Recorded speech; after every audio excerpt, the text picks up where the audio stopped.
जी। अच्छा जी, कल मैंने आप लोगों को असाइन किया था कि आप लोगों ने इनको पढ़ भी लेना, साथ साथ आप लोगों ने इसको पढ़ लिया था। डेफिनेशन का जो पोर्शन है तमाम लोगों ने इसको रीड आउट किया था। जी सर, कर लिया है। थोड़ा पढ़ा है लेकिन 50% पढ़ लिया, बस थोड़े से 5-4 रह गए हैं सर। ठीक हो गया। जो जो डेफिनेशन आपने पढ़ी है, जो चीज़ याद है आपको, उसको एक बार दोहरा दें कि क्या क्या चीज़ पढ़ी है आपने। मसलन कौन कौन सी चीज़ को आपने पढ़ा है।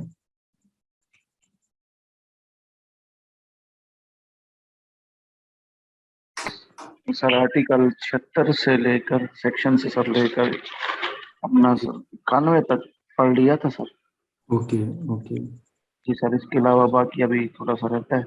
इसमें सर दो ठीक। चीज चाहिए, अहम है सर। एक तो ये कि 82 पे sir act of the children under 10 year of the age, ठीक है। एक सर ये। और सर इसके बाद 83 के ऊपर भी एक पड़ा है sir, act of children about 10 year and under 14 year sir. इसके ठीक हो अंदर गया। ये कीमती चीज है सर। और सर ठीक हो 70 गया। के ऊपर पड़ा है एक्ट ऑफ द जज व्हेन एक्शन एक्शन एक्टिव, ये वाला पर 87 सर, ठीक सॉरी हो। 77 सर। ठीक हो गया। ठीक एक हो गया। ये सर, इसके अलावा हमें तो सर यही चैप्टर के अंदर काफी अहम लगे हैं। चलो ठीक है। ठीक है। अच्छा, इसके अलावा इसको बाकी आप देख लें कुछ। जी जी, और इसको एक सर दोहरा लें। 74 पे पड़ा जी है जी। Act of a person of unsound mind sir. ये भी बिल्कुल थोड़ा ठीक सा है। मतलब आ सकता है एमसीक्यूज के लिहाज से सर। ठीक हो गया। उसके अलावा बाकी सब देखना है। ओके। अच्छा, जितनी भी चीजें हैं ना जनरल एक्सेप्शंस के अंदर, हमें बीइंग एन एडवोकेट भी इन सब का पता होना चाहिए। उसकी वजह यह है कि हमसे कोई भी कहीं पे भी बैठ के पूछ लेता है, तो हमें एटलीस्ट इतना पता होना चाहिए कि यार किन किन लोगों को कहाँ कहाँ पे किस किस चीज में हमें एक्सेप्शन हासिल है, कहाँ कहाँ पे पाकिस्तान पिनल कोड रियायत देता है। ठीक है। तो ये जनरल एक्सेप्शंस हमें वैसे ही पता होना चाहिए। बीइंग एन एडवोकेट हमसे कहीं पे कोई भी ऐसे ही बैठ के सवाल कर ले तो हमें पता होना चाहिए, लॉ एक्ट से हटके भी। अच्छा, डेफिनेशंस आप लोगों ने पढ़ ली हैं कल जो हमने यहाँ पे पढ़ी थी, आप सब लोगों ने उनको रीड आउट किया। किसी चीज की समझ ना आई हो आप लोगों को।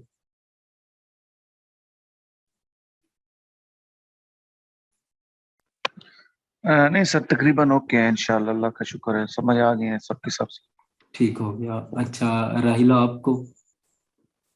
सर मुझे सेक्शन नंबर 39 वॉलंटरली में जो इसकी इलस्ट्रेशन है सर, वो थोड़ा सा डिफाइन कर दें अगर। ठीक है। अच्छा, कसीर आलम आपने पढ़ी है डेफिनेशंस पाकिस्तान पिनल कोड की। सर शुरू में मैंने पढ़ी थी बिल्कुल, अपना एक्सेप्शंस जो हैं और डेफिनेशंस पढ़ी हुई है मैंने, हाँ। ठीक है, बिल्कुल सही है, मतलब आपको इशू नहीं है। अच्छा, एमजे खोखर, आप 2-3 दिन आई थिंक गायब रहे हैं। तो हमने कल पाकिस्तान पिनल कोड की जो डेफिनेशंस हैं उसका पोर्शन किया था, क्या आपने वो पहले पढ़ा हुआ है।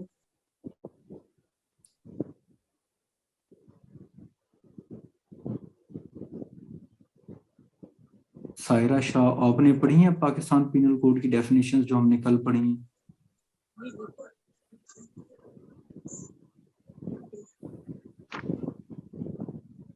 ओके, शबीना आपने पढ़ी हैं सारी डेफिनेशंस।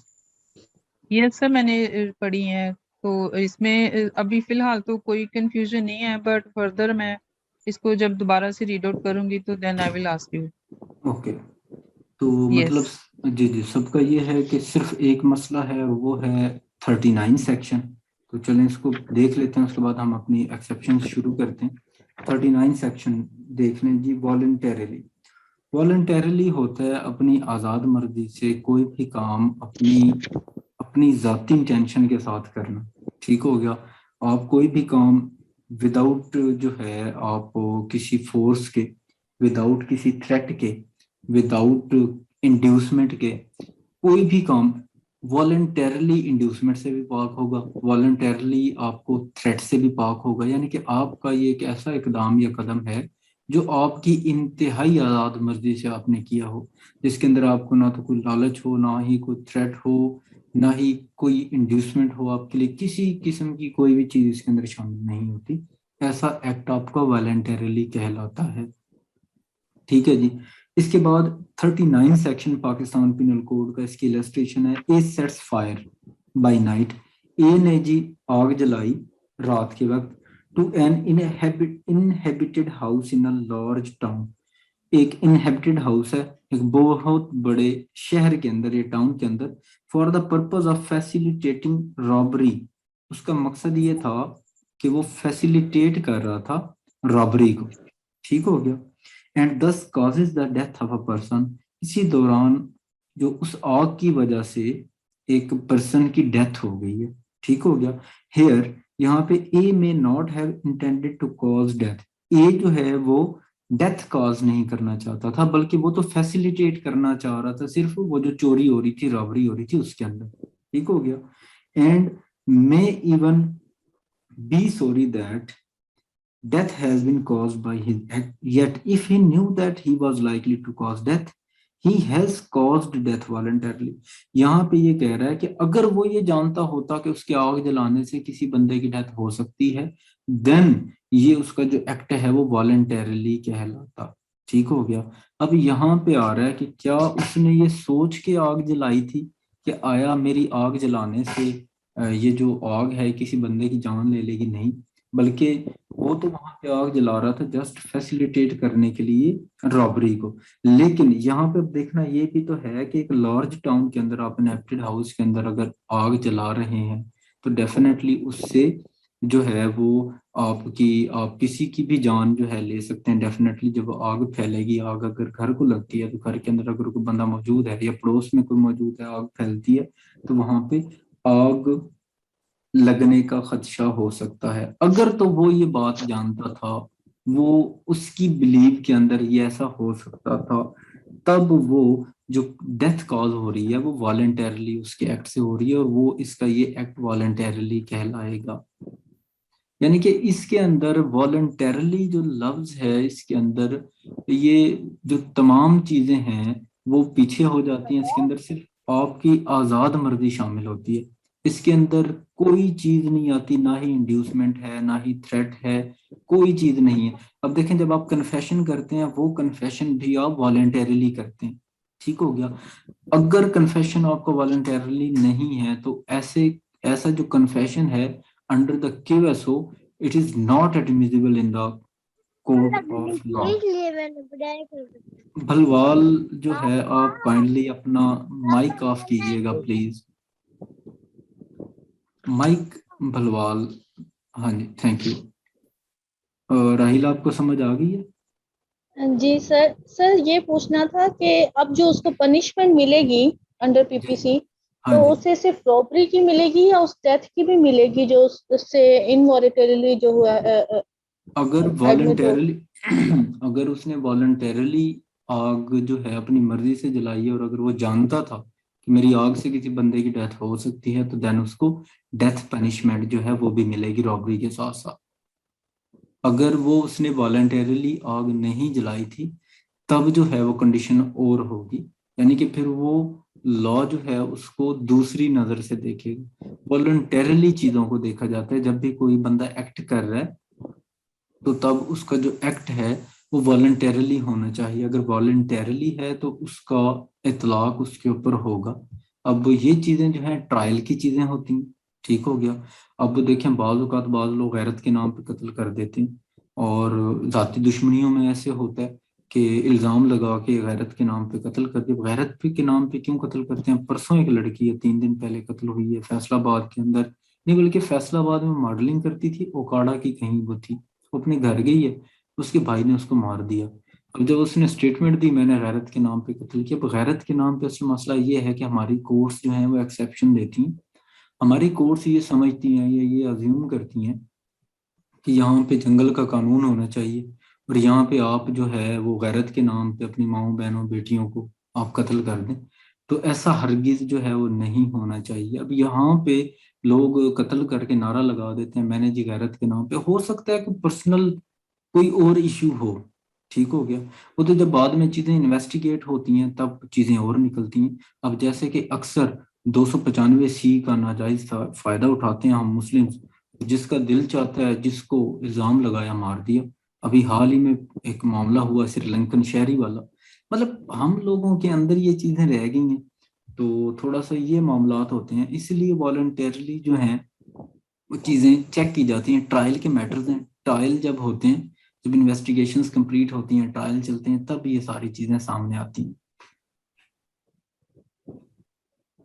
सर अभी भी मुझे यही कंफ्यूजन है कि उसको जो पनिशमेंट मिलेगी वो सिर्फ रॉबरी की मिलेगी या फिर डेथ डेथ तो कॉज हुई ना। डेथ की उसको मिलेगी, रॉबरी के साथ साथ उसको डेथ की मिलेगी अगर उसने आग अपनी मर्जी से, अपनी आज़ाद मर्जी से लगाई और वो ये जानता था कि ये शहर है, ये शहर बस रहा है यहाँ पे और ये आग फैल सकती है, और उस आग के फैलने से अगर कोई डेथ कॉज हुई है तो डेफिनेटली वो उसका जिम्मेदार है। जी सर ठीक। अब देखें, अगर मैं अपने घर के बाहर एक रास्ता गुजर रहा है, वहां पे जो गड्ढा है वो खोद देता हूँ और उसको जो है अंधेरा है गली के अंदर, और उसको मैं ऊपर वो जो घास फूस है वो डाल देता हूँ, ठीक हो गया, और मेरी ये इंटेंशन है कि यहाँ से जो गुजरेगा वो उसके अंदर गिर के मरेगा, तो डेफिनेटली मैंने तो सिर्फ गड्ढा खोदा है। अब लोग तो खुद उसके अंदर गिर के मर रहे हैं, अब मैं क्या कहूँ कि मैंने तो सिर्फ गड्ढा खोदा, तो मुझे तो गड्ढा खोदने की सजा होनी चाहिए, ना कि डेथ कॉज करने की नहीं। क्योंकि जो मैंने एक्ट किया अगर जी उससे किसी को नुकसान हुआ है तो मैं ही उसका जिम्मेदार हूँ डेफिनेटली। अगर मैं ये जानता था, अगर मैं ये समझता था कि मेरे इस काम करने से किसी बंदे की डेथ कॉज हो सकती है, उसको नुकसान पहुंच सकता है, यहाँ पे एक और मिसाल ले लेते हैं।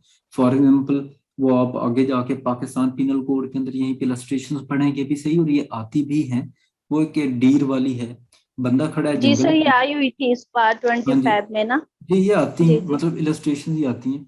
उसने वो सर जो, पिछली जो आपने एग्जांपल दी है गड्ढा खोदने वाली ये तो जी कत्ल बिस्बब में जाती है ना। हाँ जी, तो सर ये जो इलस्ट्रेशन है ये भी फिर कत्ल बिस्बब में जाएगी। कत्ले खता के अंदर भी जाती हैं, कत्ले बिसबब के अंदर भी जाती हैं, वो सारी की सारी जब हम आगे जाके कत्ल की डेफिनेशंस देखेंगे। आज हमने 16 या 16A को नहीं पढ़ना सर भी है। ये वाली जो इलस्ट्रेशन है ये किस कत्ल में जाएगी। ये कत्ल बिसबब के अंदर भी जा सकती है, वो तो वेरी करता है कि आपकी इंटेंशन क्या थी। अब मैं उसी तरफ आ रहा हूँ कि अगर मैंने एक, मेरी ज़रूरी ज़मीनें हैं, मैं वहां पे गया हूँ, वहां पे लोग नहीं गुजरते, मेरी जाती जायदाद है, और वहां से रास्ता नहीं गुजर रहा, मैंने वहां पे कोई गड्ढा खोदा अपने जाती मकसद के लिए, मैं वहां पे ट्यूबवेल लगाना चाह रहा हूँ, ठीक हो गया। अब मुझे नहीं पता, और जो अगर जनरली देखा जाए वहां से लोग गुजरते भी नहीं, रात को वहां से कोई बंदा गुजरा, गिर के मर गया, तो उस चीज का जिम्मेदार तो मैं डेफिनेटली नहीं हो सकता। लेकिन अगर वहीं इसलिए पे, कत्ल इस्लाम में आ जाएगा ना। जी जी ऐसे ही है, तो वो हाँ मतलब जी। इस तरह वो डेफिनेशन है आगे कत्ल की, वो आगे जाके हम चीजों को डेप्थ में पढ़ेंगे, यस। इलस्ट्रेशंस हैं वो इंशाल्लाह ताला फिर आपको जो क्लियर हो जाएंगी। सेक्शन निकालेंगे 76, हमने जनरल एक्सेप्शंस चैप्टर 4 को देखना है जी।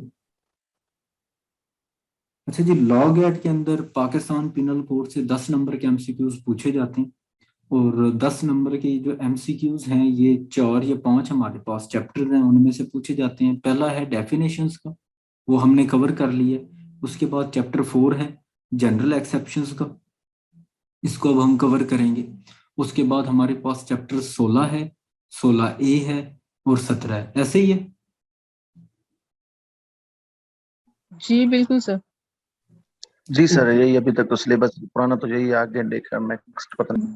आगे यही होगा, ये नहीं चेंज होता। जो सिलेबस है ना, वो जो चेंज हुआ है अभी जब से मैं पढ़ा रहा हूँ, तकरीबन ये 4th बैच है, दो चीजें चेंज हुई हैं। पहले इंटरनेशनल लॉ 30 मई 2021 को जो आया था, वो इंटरनेशनल लॉ ओवरऑल, जो इंटरनेशनल लॉ है सालमन का, या वो उनकी जो बुक लिखी हुई है वो उससे आता था, ठीक हो गया। उसके अंदर मुख्तलिफ कॉन्सेप्ट्स होते थे। अब उसको कंपाइल करके 3 चीजें दे दी गई हैं, आईसीजे है, यूएन चार्टर है और यूएन, ठीक हो गया।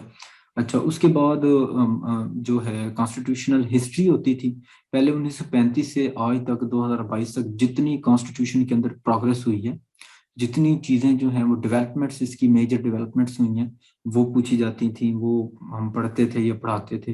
तो अब जो है उन्होंने उसको कंपाइल करके 10 केसेस में वो कंपाइल कर दिया। वो केसेस आपके सामने, आपको हिस्टोरिकल बैकग्राउंड का पता होना चाहिए, आपको जजमेंट का पता होना चाहिए, कौन सा बेंच था, किस बेंच ने फैसला दिया, कौन चीफ जस्टिस था तब, इतनी चीजें काफी हैं उसके लिए।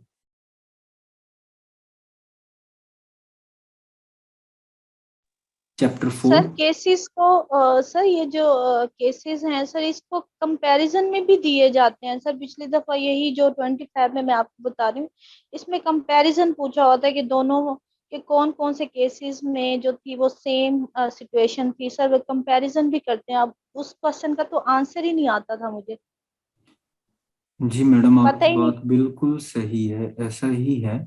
जब आप उनको डेप्थ में पढ़ेंगे, थोड़ा सा कहानी की तरह उनको पढ़ेंगे, आप जब ये देखेंगे कि मियाँ साहब का जो केस है वो केस क्या है, उसके बाद आप देखेंगे जी कि बाकी जितने भी वो मशहूर केसेस हैं 10, मतलब उनको अगर आप हिस्टोरिकल बैकग्राउंड अगर आप उनका देखेंगे तो आपको फिर वो अटेम्प्ट करने में आसानी रहेगी। जब हम उनको इंशाल्लाह ताला 1 बाय 1 कवर करेंगे तो फिर हम उनको उन चीज़ों को देख लेंगे। अब देखें कि बाज जो पेपर है 100 नंबर का, ठीक हो गया। अब जरूरी नहीं है कि, और ना ही किसी को ये 100/100 एमसीक्यूज जो हैं वो आते होते हैं। हमेशा जब भी आप पेपर देने जाते हैं 2 4 5 सवाल 7 सवाल ऐसे होते हैं हर पेपर के अंदर, आप चाहे कहीं भी चले जाएं, कि वो सवाल जो हैं वो किसी को भी नहीं आते होते। ठीक हो गया। अब जैसे आपने कंपैरिजन का कह दिया, क्या कोई सोच सकता है कि ऐसे कंपैरिजन आ जाएगा? ऐसा नहीं है। तो कुछ चीजें ऐसी हैं जिन पे हमें रिलैक्स करना पड़ता है खुद को, या हमें रिलाय करना पड़ता है जितना डेटा हमारे पास अवेलेबल है। ठीक है। तो वो जब चीजें इंशाल्लाह ताला हम करेंगे, हम उनको भी देख लेंगे, उनका कोई कंपैरिजन बनता है वो भी देख लेंगे। बहरहाल आते हैं, अब वो कंपैरिजन सीधी सी बात है। अब जो पिछला लॉग एट हुआ है, अब चंद एक एमसीक्यूज ऐसे भी थे जिसमें वो व्हेन लगना है, विच लगना है, क्या है वो जो उसने वो ग्रामेटिकली पूछे हुए थे, ये जो सर एमसी। बिल्कुल डाइंग डिक्लेरेशन में सर मैं वो कंफ्यूजन थी वैन में। अब कोई आंसर बता रहा था कि वैन ठीक है, कोई कहता है कि वेदर ठीक है। अब ये तो कंफ्यूजन ही रही है कि ये क्या बनेगा, वैन बनेगा डाइंग डिक्लेरेशन में या वेदर बनेगा। मैं अर्ज वही कर रहा हूँ कि कुछ ऐसी चीजें हैं जो कि वो कंसेप्चुअल, अब देखें डेटा बैंक चेंज नहीं हो सकता। अब अगर पब्लिक सर्विस होता है, यहाँ पे जनरल नॉलेज पूछा जाता है, general knowledge day by day progress करता है, उसके अंदर डेवलपमेंट्स होती हैं, नई चीजें आ जाती हैं। अब लॉ जो है वो तो चेंज हो नहीं रहा। ठीक है। अब एग्जामिनर के पास एमसीक्यू खत्म हो गए, अब उन्होंने ऐसे या तो रिपीट करेंगे, ठीक हो गया, या फिर वो ऐसे ही एक एक आधा एक एक सेक्शन उठाएंगे, उसमें से एक एक जो वर्ड है मिस करेंगे और पूछेंगे यहाँ पे क्या आता है। अब ये नॉनसेंस सी चीज है, इसमें तो आपको कोई सेंसिबल को क्वेश्चन तो ये नहीं हम इनको कह सकते। यहाँ पे आप लोगों की इंग्लिश तो चेक हो नहीं रही है, ऐसे ही आप लोगों के कंसेप्ट अगर चेक कर रहे हैं वो, तो ये कंसेप्चुअल, इस चीज को तो हम कंसेप्चुअल कह नहीं सकते। खैर, वो जब आएंगी चीजें हम देख लेंगे। अभी आप लोग चैप्टर 4 सर निकालें, जेंडर। सर एक क्वेश्चन पूछना था। सर आप कहते हैं जैसे चीफ जस्टिस के नेम याद करने हैं, और चीफ जस्टिस के साथ सर जजेस भी तो हैं सर, उन जजेस की तादाद भी याद करनी पड़ेगी। जी डेफिनेटली करनी पड़ेगी। टोटल कितने जजेस थे बेंच के अंदर? 3 थे, 5 थे, और उनके 1 नेम था। भी। अगर आप नेम कर सकते हैं तो ये तो बहुत ही अच्छी बात है, अदरवाइज पूछे नहीं जाते। जो चीफ जस्टिस है वो पूछ लिए जाते हैं, इतनी डेप्थ में नहीं जाते। अभी आपकी किस्मत से अगर चले जाएं तो मैं कुछ कह नहीं सकता। वही हाँ सर, जी। अब वही बात होगी ना आपकी वाली के रिपीट नहीं करे तो जजेस पे भी जा सकते हैं। ऐसे ही अब ये तो तैयारी बहुत हैवी चाहिए उसके लिए तो ये तो आप चीजें याद आप लोगों ने करनी है, बतानी मैंने। तो अच्छी बात है, याद करें, कोई इशू नहीं है। सर पेपर इंतहाई आसान आएगा, आसान लफ्जों में। सिर्फ आप लोगों को अटेम्प्ट करना आना चाहिए। यहाँ पे बहुत सारे लोग ऐसे हैं जिनको हमें पता ही नहीं चलता कि वो हमारी बेसिकली इंग्लिश जो है वो, चूंकि हमारी लैंग्वेज नहीं है, हमारी मदर लैंग्वेज उर्दू है, हमारी लोकल लैंग्वेजेस हर इलाके की अपनी है। इंग्लिश जो है वो फॉरेन लैंग्वेज है, तो हमें अबूर जो है वो हासिल इस पे हो ही नहीं पाता। होता है, बहुत कम होता है, तो बहुत से लोगों को हो भी जाता है। खैर, तो मसला ये है कि वहां पे हम समझ ही नहीं पाते कि हमसे पूछा क्या जा रहा है। ठीक है। स्टेटमेंट में क्या पूछा जा रहा है, स्टेटमेंट है क्या, तो थोड़े से मसले होते हैं। खैर, अल्लाह पाक मेहरबानी करेगा इंशाल्लाह।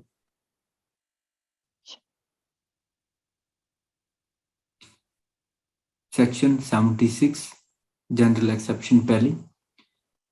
Act done by a person bound or by mistake of fact believing himself bound by law. Nothing is an offense which is done by a person who is or who by reason for a mistake of fact and not by reason of a mistake of law in good faith believes himself to be bound by law to do it. इसकी illustration है A. Mr. A, a soldier, fires on a mob by the order of his superior officer in conformity with the command of the law. A has committed no offense. यहाँ पे पहली general exception जो है वो ये दी गई है। अब जनरल एक्सेप्शन से मुराद यहाँ पे ये है कि पाकिस्तान पिनल कोड के तहत इन मंदरजा झेल बंदों को एक्सेप्शन हासिल है, इन लोगों को सजा नहीं दी जा सकती। किन किन लोगों को? सबसे पहले हमारे पास सेक्शन 76 के अंदर वो बंदा आया जो कि लॉ को फॉलो कर रहा था, ठीक हो गया जी। उसे नहीं इल्म के आगे क्या होगा, ठीक हो गया। उसे फैक्ट्स का नहीं पता, लेकिन वो बाउंड है बाय लॉ, जो भी उसे ऑर्डर्स दिए जा रहे हैं उनको फॉलो करने का। तो ऐसी सूरत में बाय लॉ उसे जो भी ऑर्डर आया उसने एज इट इज उसको फॉलो करना है और उसने फॉलो किया। उससे अगर कोई नुकसान होता है तो वो उस चीज का जिम्मेदार नहीं है। नीचे इलस्ट्रेशन उन्होंने दे दी कि मिस्टर ए है एक सोल्जर, उसे ऊपर से अपनी सुपीरियर कमांड से या हाई कमांड से ऑर्डर आए कि आप ये जो लोग यहाँ पे जमा है, मोब एक इकट्ठा है, इसके ऊपर फायर कर दें, ठीक हो गया जी। जैसे ही उसको कंफर्मेशन मिली, जो कमांड है ऊपर उसकी बैठी हुई है उनकी जानिब से, उसने फायर कर दिया। तो ऐसी सूरत में अगर लोग मरे हैं, जो कुछ भी हुआ है, ऐसी सूरत में ए ने कोई भी ऑफेंस कमिट नहीं किया। इसकी आप लोग इलस्ट्रेशन भी देखें। Mister A an officer of a court of justice being ordered by that court to arrest Y and after due inquiry believing Z to be Y arrest Z, A has committed no offence. यहाँ पे कह रहे हैं कि court of justice के अंदर एक officer बैठा हुआ है, इसको हम जज भी कह सकते हैं या कोई भी ऑफिसर है कोर्ट का, उसने अरेस्ट करने के ऑर्डर दिए वाई को, ठीक हो गया जी। इंक्वायरी बाद में कंडक्ट की, लेकिन उस इंक्वायरी के अंदर वाई जो है वो बेकसूर निकल रहा है, जी को अरेस्ट करने के बाद में ऑर्डर जारी कर दिए गए हैं। तो ऐसी सूरत में ए ने कोई भी ऑफेंस कमिट नहीं किया। 76 जो है आप लोगों को क्लियर हो जाना चाहिए अब। यस सर, बिल्कुल हो गया, थैंक यू। 77 एक्ट ऑफ जज व्हेन एक्टिंग जुडिशली, ठीक हो गया जी। Nothing is an offence which is done by a जज when acting judicially in the exercise of any power which is good faith he believes to be given to him by law। एक जो जज है अगर judicially वो act कर रहा है, अपने पावर्स का इस्तेमाल कर रहा है, ठीक हो गया, गुड फेथ के अंदर उनको वो उन चीज जो अपनी पावर्स हैं उनको एक्सरसाइज करवा रहा है, तो ऐसी सूरत में वो जो भी एक्ट करेगा वो उसको भी एक्सेप्शन हासिल है, ठीक हो गया, उसके ऊपर भी उसको कोई सजा नहीं दी जा सकती। लेकिन यहाँ पे ये नहीं है कि जज साहब बैठ के किसी बंदे का सर फोड़ दें, किसी बंदे को फायर कर दें, ऐसी चीजें नहीं। सिर्फ उन चीजों को यहाँ पे एक्सेप्शन दी जा रही है, उसके उन एक्ट्स को दी जा रही है जो बीइंग एन, जो एज अ जज जुडिशली तौर पे वो एक्ट कर रहा है, अपनी अगर पावर्स को अपनी जुरिस्डिक्शन के अंदर रहते हुए अपनी पावर्स को इस्तेमाल कर रहा है, सिर्फ उन चीजों को यहाँ पे एक्सेप्शन हासिल है। 77 नेक्स्ट है हमारे पास 78 act done pursuant to the judgment or order of court, nothing which is done in pursuance of or which is warranted by the judgment or order of a court of justice done whilst such judgment or order remains in force is an offense, notwithstanding the court may have had no jurisdiction to pass a judgment or order, provided the person doing the act in good faith believes that the court had such jurisdiction। यहाँ पे ये कहा जा रहा है कि अगर कोई जजमेंट आई है, ठीक हो गया, कोई ऑर्डर आया कोर्ट का और उसको उसके ऊपर अमल दरामद करवा रहा है कोई भी बंदा, कोई भी अहलकार, कोई भी अदालती अहलकार या कोई भी अहलकार जिसकी ड्यूटी असाइन की गई है कि आप इसके ऊपर अमल दरामद करवाएं, ठीक हो गया, वो अमल दरामद करवा रहा है। बाद में पता चलता है जी कि कोर्ट का ये जो ऑर्डर था ये दुरुस्त नहीं था, ये बियॉन्ड द पावर था, बियॉन्ड द जुरिस्डिक्शन था, तो ऐसी सूरत में जो बंदा अमल दरामद करवा रहा है उससे एक्सेप्शन हासिल है, आप उसके खिलाफ कार्रवाई नहीं कर सकते। ठीक हो गया?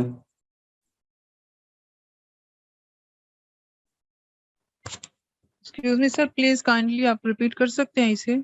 जी जी, यहाँ पे ये कहा जा रहा है कि कोई भी कोर्ट है, उसने जी कोई जी। भी ऑर्डर जारी किया, ठीक हो गया जी। ओके। उस हाँ ऑर्डर जी। के ऊपर अब अमल दरामद तो किसी ने करवाना ही है ना। अमल दरामद कौन बिल्कुल। करवाते हैं? अदालती एहलकार करवाते हैं, या पुलिस करवा रही है, या कोई और लॉ एनफोर्समेंट एजेंसी करवा रही है। ठीक हो गया? ओके।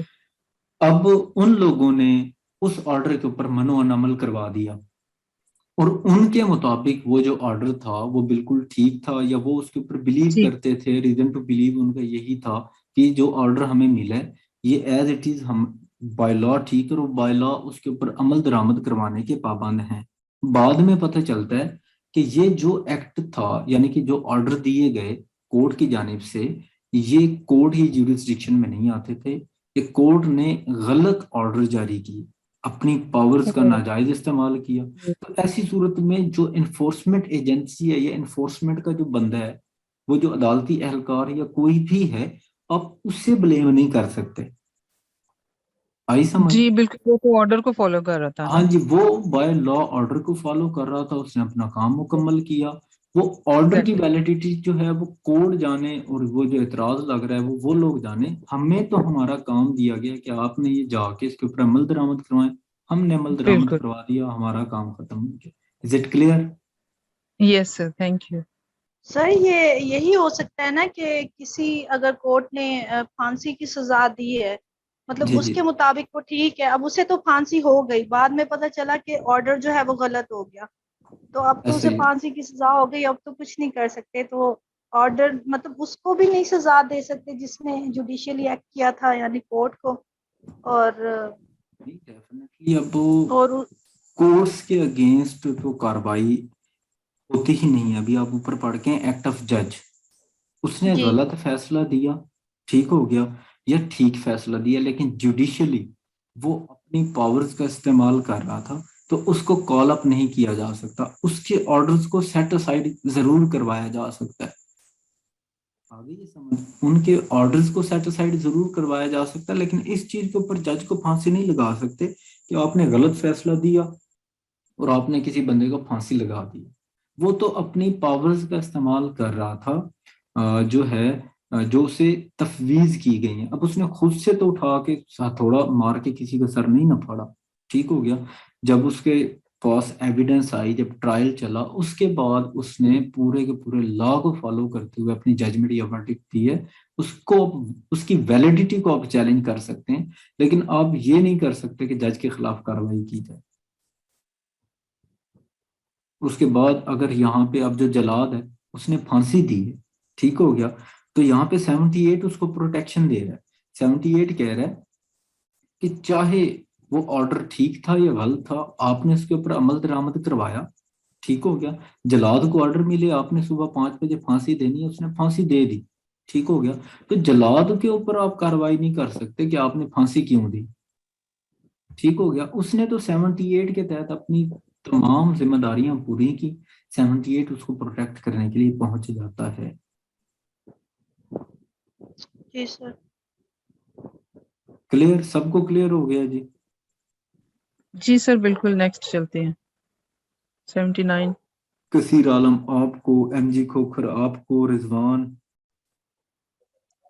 जी सर, हो गया है, बिल्कुल एग्जैक्टली क्लियर हो गया। जी सर, हो गया क्लियर। ओके, 79 है जी हमारे पास। Act done by a person justified or by mistake of fact believing himself justified by law.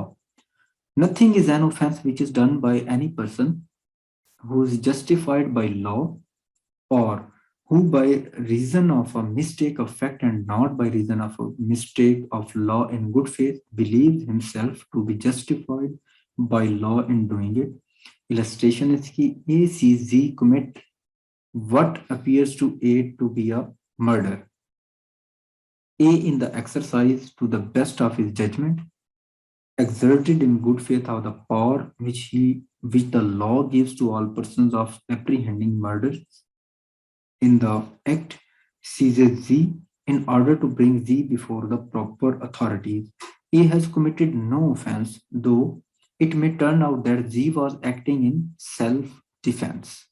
79 जो है वो ये कह रहा है कि अगर किसी शख्स ने कोई ऐसा एक्ट किया है जो कि बाद में जस्टिफाई हो जाता है, जो बाद में गलत निकल सकता है, जो बाद में एज अ सेल्फ डिफेंस आ सकता है, ठीक हो गया, वो मिस्टेक ऑफ फैक्ट तो हो सकता है, मिस्टेक ऑफ लॉ नहीं है, ठीक हो गया। तो ऐसी सूरत में अगर आप जो है किसी के खिलाफ कोई कार्रवाई कर देते हैं, उसको अरेस्ट कर लेते हैं, उसको पकड़ लेते हैं, उसको सीज कर लेते हैं, उसको रिस्ट्रेन कर लेते हैं, बाद में वो बंदा बेकसूर निकल आता है, आपके खिलाफ कार्रवाई नहीं की जा सकती। इलस्ट्रेशन में नीचे उसने बताया कि ए ने देखा जी को कि जी कत्ल कर रहा है किसी बंदे का, उसने जब ये देखा जी ने बंदा मार दिया था, उसने जाके उसको पकड़ लिया, पकड़ के वो प्रॉपर अथॉरिटीज के सामने ले गया। सीआरपीसी के तहत हमने पढ़ा था ना कि पब्लिक में से भी कोई बंदा किसी को अगर देखे कि इसने कोई ऑफेंस कमिट किया था अरेस्ट कर सकता है, ऐसे ही है। यस सर, जी जी बिल्कुल, प्राइवेट पर्सन भी कर सकते हैं। उसने पकड़ लिया, पकड़ने के बाद वो उसको अथॉरिटीज के पास, नियरेस्ट पुलिस के पास ले गया। उसने वहां पे जाके पुलिस स्टेशन में उस बंदे को हवाले किया कि जनाब इसने इस बंदे को मेरे सामने कत्ल कर दिया और मैंने इसको पकड़ लिया था। हालांकि आप किसी भी शख्स को रेस्ट्रेन नहीं कर सकते, ऐसे ही है, लेकिन यहाँ पे चूंकि कानून आपको इजाजत देता है under CrPC I think section 69, आप नंबर मुझे भूल गया, देख लीजिएगा, गालबन 69 ही है। तो यहाँ पे बाद में पता चलता है कि जी ने जो वो मर्डर कमिट किया है, ठीक हो गया, वो अपने सेल्फ डिफेंस में किया था, या हो सकता है कि उसे एक गलत फहमी हुई हो, जी ने वो कत्ल किया ही ना हो। चलो यहाँ पे इलस्ट्रेशन के अंदर ये है कि उसने सेल्फ डिफेंस में किया और बाद में वो छूट जाता है, बाद में बरी हो जाता है, तो ऐसी सूरत में ए को इस चीज के ऊपर सजा नहीं दी जा सकती कि उसने आपने गलत बंदे को या गलत तरीके से या मतलब गलत तरह से उसको रेस्ट्रेन किया था, आपको उसे अरेस्ट नहीं करना चाहिए था। क्लियर? जी ठीक हो गया सर। सर 59 है आर्टिकल, मैंने देखा। 59 सेक्शन, जी सेक्शन, जी जी सेक्शन, सॉरी। हाँ जी, सेक्शन 59, ठीक है, 69, ओके। अच्छा जी, 80, accident in doing a lawful act. Nothing is an offense which is done by accident or misfortune and without any criminal intention or knowledge in the doing of a lawful act in a lawful manner by lawful means and with proper care and caution. यहाँ पे कहा जा रहा है कि आप कोई भी काम कर रहे हैं लॉफुली, ठीक हो गया, तो एक्सीडेंटली या बदकिस्मती से कोई एक्सीडेंट हो गया, उसके अंदर आपकी क्रिमिनल इंटेंशन नहीं है और ना ही आपको नॉलेज है कि इस एक्सीडेंट से किसी बंदे को कोई नुकसान हो रहा है, ठीक हो गया, काम आप वो लॉफुल था, लॉफुली वो काम कर रहे थे, जितनी चीजें थी लॉफुली आप उनको फॉलो कर रहे थे, आप अपना वो काम विद प्रॉपर केयर या ड्यू केयर और कॉशन के कर रहे थे, ऐसी सूरत में भी अगर कोई नुकसान हो जाता है तो आप उसके जिम्मेदार नहीं है। Illustration, A is at a work with a hatchet.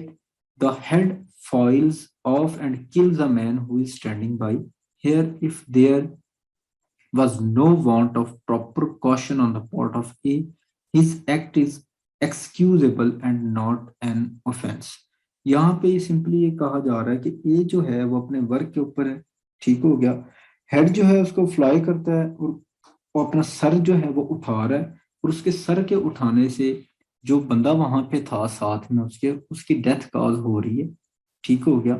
अब अगर वहां पे कोई प्रॉपर कॉशन नहीं है, उसकी कोई क्रिमिनल इंटेंशन नहीं है, उसे नॉलेज नहीं था कि उसकी जो मूवमेंट है वो किसी की डेथ कॉज कर सकती है, और वो जो काम कर रहा था वो ड्यू केयर के साथ कर रहा था, वो अपनी प्रॉपर उसकी कॉशन थी उसके अंदर, उसके प्रॉपर केयर थी, ऐसी सूरत में भी अगर कोई वहां पे लॉस हो गया किसी बॉडी का या कोई हार्म का या कोई इंजरी हो गई है किसी को, तो वो उस चीज का जिम्मेदार नहीं है। यानी कि आप अगर अपना काम पूरी जिम्मेदारी से, पूरी तवज्जो के साथ, पूरी केयर के साथ कर रहे हैं, आपकी क्रिमिनल इंटेंशन नहीं है, आपकी कोई उसके अंदर क्रिमिनल इंटेंशन नहीं है, आप बाकी सारी चीज़ों को फॉलो कर रहे हैं, लॉफुली एक लॉफुल एक्ट कर रहे हैं, तो ऐसी सूरत में अगर कोई एक्सीडेंटली कोई काम हो जाता है और उससे नुकसान होता है तो उस चीज़ का के ऊपर आपको सजा नहीं दी जा सकती। सेक्शन 80 पाकिस्तान पिनल कोड का आपको प्रोटेक्शन देने के लिए सामने आ जाता है। Is it clear? जी सर, ये तो सेल्फ डिफेंस में आ गए ना सर, सेफ हो गए। हाँ जी, ऐसे ये सेल्फ डिफेंस नहीं है, आप सेल्फ डिफेंस में किसी को नहीं मार रहे। यहाँ पे सिर्फ एक्सेप्शन दी जा रही है कि आपने एक काम कर रहे हैं, लॉफुल एक काम है, लॉफुली उसको कर रहे हैं, आपकी क्रिमिनल जी इंटेंशन नहीं है, आपको नहीं पता कि मेरे इस काम से या मैं ये कर रहा हूँ इससे ये हो सकता है। फॉर एग्जाम्पल जो है, मेरे हाथ में कुल्हाड़ा है और मेरी ड्यूटी ये है कि मैंने वो कुल्हाड़ा चलाना है, मेरे सामने सही लकड़ियाँ, है। मेरी ड्यूटी है जी मैंने वो लकड़ियाँ काटनी है। अब मैं तो अपने हिसाब से मैंने आंखें भी खुली रखी हुई, ठीक हो गया, कुल्हाड़ा भी प्रॉपर जी तरीके से मेरे हाथ में है, बाकी सारी चीजें मैं फॉलो कर रहा हूँ। अब अगर वहां पे कोई बंदा अचानक से सामने आ गया, कुल्हाड़ा मेरा चल गया, वो अगर मर गया तो उसमें मेरी कोई गलती नहीं है। यहीं पे ही अगर मेरी इंटेंशन ये होती कि मैंने इस बंदे को कत्ल करना है, वो गलती से सामने आ जाता और मैं जानबूझ के कुल्हाड़ा चला देता, तब सेक्शन 80 आपको बचाने के लिए नहीं आना था। या फिर मैं आंखें बंद करके कुल्हाड़ा चला रहा होता, मुझे पता ही नहीं है कहाँ पे लग रहा है, कहाँ पे चल रहा है, बंदा पास से गुजर रहा है, मैंने उसको मार दिया, तो ऐसी सूरत में सेक्शन 80 आपको प्रोटेक्ट नहीं करता, क्योंकि मेरी ड्यू केयर नहीं थी, मैं वो काम केयरफुली नहीं जी कर रहा था। सही सही। एमजी खोखर आपको समझ आ गई है? Yes sir. Okay, Mohammad Imran आपको, राहिला जी सर, आपको, अब जो एग्जांपल आपने दिए ना, इससे ना अच्छी तरह समझ आ गई। ठीक है, राहिला आपको, रिजवान, सायरा, जी सर, जी समझ सर, आ गई। समझ आ गई। सैयद अतीकुर रहमान आपको समझ आ रही है? कसीर आलम, जी सर, आ गया। Okay. 81 section, act likely to cause, बल्कि 1 मिनट रह गया मीटिंग एंड होने में। सेक्शन 81 दोबारा से मैं मीटिंग ज्वाइन करवाता हूँ, तो फिर 81 से शुरू करते हैं। जी दोबारा से ठीक है ज्वाइन, सर। हाँ जी, रिज्वाइन कर लें। Thank you. Okay sir.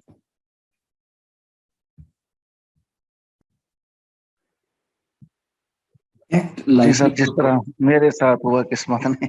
हाँ जी रिजवान, आप यहाँ पे एक और मेरी बहुत अच्छी यहाँ पे जानने वाली हैं, दोस्त हैं, वो भी इसी मीटिंग के अंदर हैं, और उनके साथ भी ऐसा ही हुआ और मुझे उनका आज तक दुख होता है। तो हालांकि मैंने बड़ी कोशिश की कि उनको रेस्क्यू कर सकूं, और ऐसा हुआ नहीं कि मैंने रेस्क्यू किया हो सीधी नीयत से और बंदा ड्रॉप हो गया हो, लेकिन मैंने बड़ी उनके साथ मेहनत भी की और उनको चलाया भी, लेकिन नहीं हो पाया। इसको मतलब बेसिकली इसको कहते हैं किस्मत। और बाज़ औक़ात जो है वो मैं किस्मत पे यकीन ऐसा नहीं रखता कि जी किस्मत, अब जैसे अब बंदे कह रहे थे मेरी किस्मत में ये था, मैं समझता हूँ कि यार आपकी अपनी मेहनत ही है, जो वो बाकी चीजें हैं वो भी लक के साथ साथ जो है वो असरअंदाज होती हैं आपकी किस्मत पे या आपके लक पे। तो खैर, किस्मत पे वैसे तो इस्लामिक पॉइंट ऑफ व्यू से यकीन होना चाहिए और उस तरह से है भी, लेकिन मैं ये यकीन रखता हूँ कि आपकी मेहनत जो है और आपकी दुआएं हैं वो इस चीज को चेंज भी कर देती हैं। खैर, 81 section, act likely to cause harm but done without criminal intention and to prevent other harm. Nothing is an offense merely by reason of its being done with the knowledge that it is likely to cause harm.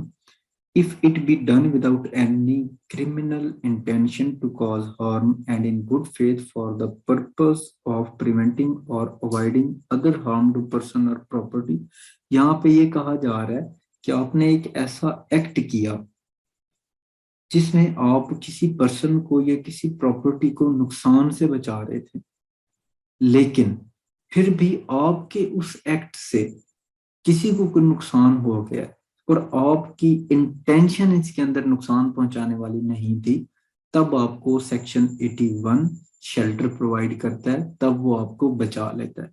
For example explanation हम इसके अंदर देख लेते हैं। It is a question of fact in such a case whether the harm to be prevented or avoided was of such a nature and so imminent as to justify or excuse the risk of doing the act with the knowledge that it was likely to cause harm। यहाँ पे कह रहा है कि question of fact भी होगा, ऐसे नहीं है कि आप जो है कोई भी ऐसा एक्ट कर दें और उसके अंदर आप ये कह दें कि मेरी नीयत नहीं थी कि नुकसान होगा लेकिन नुकसान हो गया। तो यहीं पे वही बात आ गई कि सारी की सारी जो क्वेश्चन ऑफ फैक्ट बनते हैं, क्वेश्चन ऑफ फैक्ट आपको इन्वेस्टिगेशन के अंदर और सबसे बढ़ के आपको ट्रायल के अंदर साबित भी करने पड़ते हैं। इलस्ट्रेशन इसकी है, हम देख लेते हैं।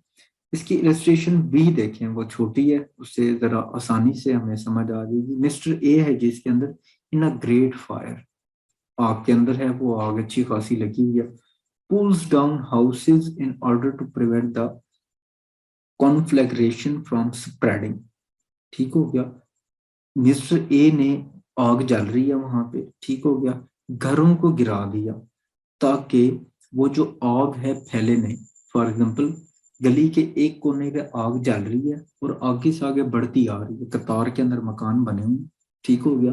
वहां पे उसने क्या काम किया, अभी जिस घर तक आग नहीं पहुंची थी उसने वो घर दरमियान से गिरा दिया, एक घर गिरा दिया, दो गिरा दिए, तीन गिरा दिए, ताकि जो आग है वो वहीं पे रुक जाए और आगे फैले नहीं। He does this with the intention in good faith of saving human life or property। अब उसका वो जो घर गिरा रहा था, एक दो तीन जितने भी उसने घर गिराए, उसकी इंटेंशन जो थी वो थी कि वो ह्यूमन लाइफ को या प्रॉपर्टी को सेव करे। गुड फेथ के अंदर वो काम कर रहा था, उसका एक जो फेथ या यकीन था या उसकी जो नीयत थी वहां पे वो ये थी कि मैं लोगों की प्रॉपर्टी को और जानो माल को बचाऊं। ठीक हो गया, इस नीयत से उसने घर गिराए। Here if it to be found that the harm to be prevented was of such a nature and so imminent as to excuse A's act, is not guilty of the offense। अब अगर यहाँ पे ये जो भी harm हो गया, जो भी नुकसान हो गया, ये एक्सक्यूजेबल है, ठीक हो गया, इस नियत पे कि मिस्टर ए की नियत क्या थी। मिस्टर ए की नियत हम पढ़ रहे हैं गुड फेथ के अंदर, उसकी इंटेंशन ये थी कि मैं लोगों की जो घर है या जो प्रॉपर्टी है, जो आगे वाले घर हैं, उनको बचाऊं ताकि आग ना फैले, लोगों का नुकसान ना हो, प्रॉपर्टीज ना जले। Is not guilty of the offence. Sorry, mister A जो है वो उस ऑफेंस का जो है वो गिल्टी नहीं है, बल्कि वो इनोसेंट डिक्लेयर होगा। सेक्शन 81 उसको बचाने के लिए या उसको शेल्टर प्रोवाइड कर देगा। Is it clear? Yes sir. सब लोगों को? Yes, sir, same here. Okay. 82 section, act of child under 7 years of age। Nothing is an offense which is done by a child under 10 years of age। अच्छा, यहाँ पे ना बाद में amendment हुई है, 10 years हो गया अभी, ठीक हो गया। अब यहाँ पे इसको खैर कंफर्म कर लेंगे कि अगर कोई सर मैं यही पूछना चाह रही थी आपसे। जी जी जी जी, इसका ना जी सर, पहले हम पढ़ चुके हैं 7 और यहाँ पे अब 10 आया है। सर अगर गैट में पूछा गया तो फिर हम क्या करेंगे, 7 पे लगाएंगे या 10 पे? नहीं, ये हुई है अमेंडमेंट, या पहले 7 थी अब 10 हुई है, या फिर 10 थी और बाद में कन्वर्ट होके नीचे गई है, 7 पे गई है। इसको ना कंफर्म कर लूंगा मैं, ठीक हो गया। अब यहाँ पे ना अब मैंने खोली है PDF फाइल मोबाइल के अंदर। अब अगर यहीं पे मेरे पास मेजर एक्ट होता ना तो उसके अंदर से सारी चीजें, सारी इंफॉर्मेशन नीचे आ जाती है। यहाँ पे क्योंकि इंफॉर्मेशन नहीं है, बहरहाल इसको हम देख लेंगे। अच्छा, यहाँ पे एक और चीज मैं आप सर लोगों को मैंने देखा था, मेरे ख्याल में अच्छा 10 ईयर है सर, 7 ठीक से है, 10 ईयर हुई थी। अच्छा 7 से 10 ईयर हुई है, ठीक है, बिल्कुल सही है। अच्छा जी, इसको ये कंफर्म हो गया जी रिजवान की जानिब से कि ये 7 साल से बढ़ा के अमेंडमेंट कोई बाद में हुई होगी, 10 साल हो गई। अब 10 साल से नीचे की एज का, 10 साल या 10 साल से नीचे की एज का कोई भी बच्चा कोई भी काम करेगा तो वो एज अ इनोसेंट सामने आएगा, उसको सेक्शन 82 शेल्टर प्रोवाइड करेगा, उसको ऑफेंस नहीं होगा उसकी हद तक। लेकिन यहाँ पे मैं आप लोगों को एक और चीज बता दूं कि अगर उसके वालिद ने वो जानता था, उसने उसको इंस्टिगेट किया कि ये गन है, इसको ऐसे चलाते हैं, आप ऐसे करेंगे, साथ कोई बंदा बैठा हुआ है या कुछ भी, कहीं पे भी उसने उसको भेजा, बस आपने जाके वहां पे इसको ऐसे सीधा करना है, और इस ये जो इसका बटन है, ये ट्रिगर जिसको हम बोलते हैं, इसको आपने दबा देना, उसके दबाने से उस बंदे की डेथ कॉज होगी। है तो ऐसी सूरत में उस बच्चे के खिलाफ तो कार्रवाई नहीं होगी, लेकिन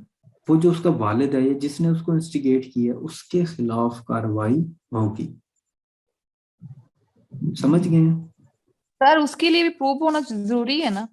डेफिनेटली हर चीज का ही प्रूफ होना जरूरी है। Accused is the favourite child of law. Accused person जो है वो तो एक फेवरेट चाइल्ड है लॉ का, जहां पे भी थोड़ी सी भी ऊंच नीच होगी, अक्यूज आजाद है। हर चीज को साबित किया जाना जरूरी है। ठीक हो गया। लेकिन अब यहाँ पे देखें कि 82 सिर्फ उस बच्चे को जिसकी उम्र 10 साल या 10 साल से कम है, उसको तो ये प्रोटेक्शन दे रहा है, लेकिन उसके पीछे जो आलाकार है, वो जो हैंडलर्स बैठे हुए, ठीक हो गया, उनको वो प्रोटेक्शन नहीं दे रहा। अगर उसको इंस्टिगेट करके उसको समझा बुझा के किसी ने भेजा था, तब उनके खिलाफ कार्रवाई होगी। जैसे अभी कल मैंने डिस्कस किया था कि एक FIR हुई, और एक बंदे के पास कुत्ता था, वो लेके जा रहा था, रास्ते में उसकी लड़ाई हुई या जो भी हुआ, उसने उसको छोड़ दिया कि आप जाके, उसने इशारा किया कि आप जाके इसको मतलब कि काट लो। उस कुत्ते ने जाकर उसके ऊपर हमला कर दिया, उसको जख्मी कर दिया।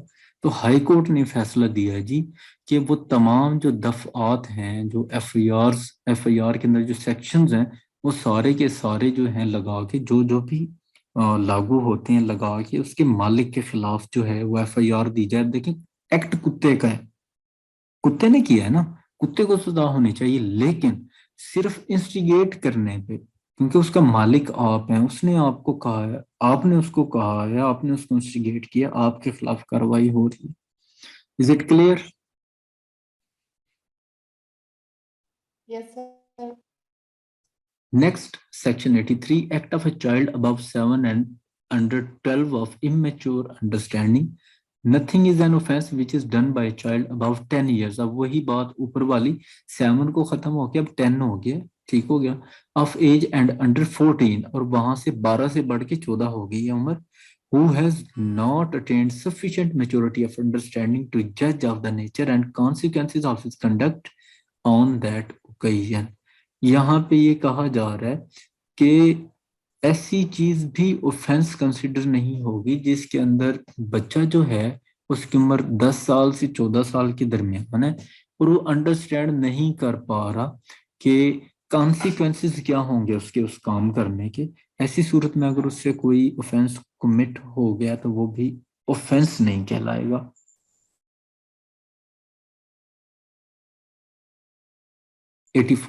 Section act of a person of unsound mind. अब अनसाउंड माइंड पर्सन जो है अगर उससे एक्ट हो जाए तो तब nothing is an offense which is done by a person who at the time of doing it by reason of unsoundness of mind is incapable of knowing the nature of the act, or that he is doing what is either wrong or contrary to law. Unsound mind बंदे ने भी अगर कोई काम कर दिया है, अगर कोई एक्ट हो गया, उससे कोई ऑफेंस हो गया, तो ऐसी सूरत में भी वो ऑफेंस नहीं कहलाएगा। ठीक हो गया जी। सेक्शन 84 अनसाउंड पर्सन को शेल्टर प्रोवाइड करता है उसके एक्ट के अगेंस्ट, उसको पता ही नहीं है तब कि मैं ये जो काम कर रहा हूँ इसके कॉन्सिक्वेंसेस क्या होंगे। ठीक हो गया, तो ऐसी सूरत में भी उसको प्रोटेक्शन हासिल है। अच्छा, यहीं पे मेरे एक आप लोगों से सवाल है कि अनसाउंड माइंड बंदा एक बड़ा अच्छा खासा सा वो डंडा उठा के आपकी तरफ आ रहा है कि आपके सर में वो मारेगा, आपने जवाब में उठा के उसके सर फाड़ दिया उस अनसाउंड माइंड बंदे का, क्या आपके खिलाफ कार्रवाई होगी? नहीं सर, हमने सेल्फ डिफेंस में सेल्फ डिफेंस में है ना? Self Okay. डिफेंस में आ जाएगा। अच्छा, वैसे यहीं पे जो है वो बंदा देखा, अनसाउंड माइंड बंदा है, वो डंडा उठा के आ रहा है, भाई ये जो है ना मेरा सर फाड़ेगा, मुझे लग गया पता कि ये अब आ रहा है गुस्से से, और वो पागल है डेफिनेटली, उसने डंडा मेरी तरफ लहराया और वो आ रहा है। ठीक हो गया, तो तब अगर मैंने उसका अपना सेल्फ डिफेंस करते हुए उसको, अगर मैंने जो है वो, मेरे पास पिस्टल थी, मैंने निकाली या 30 बोर और मैंने उसको फायर करके मार दिया, तब क्या होगा? तब भी ये क्या मेरा सेल्फ डिफेंस ही है या कुछ और होगा? नहीं नहीं सर, फिर हम पे होगा, वो क्यों फिर होगा? हम पे हम, क्योंकि हमारी हद ही यही है ना कि हम अब ऐसा तो नहीं हो सकता कि हमें वो सिर्फ हमारा सर फाड़ना चाह रहा है और हम उसे बदले में कत्ल कर दें, तो ये अगर तो सर ठीक नहीं फाड़ने से होगा डेथ हो यानी। गई तो? ये भी है, ये भी है एमजी कोकर की बात, ये ठीक है बिल्कुल। अगर उसकी सर फाड़ने से डेथ हो गई फिर, और क्या पता वो हमारा सर फाड़े। लेकिन सर अभी तो हमें डर इस बात का है ना कि वो हमारा सर फाड़ेगा। अच्छा, ये मोहम्मद इमरान, आपका क्या अभी ख्याल है वैसे इस बारे में?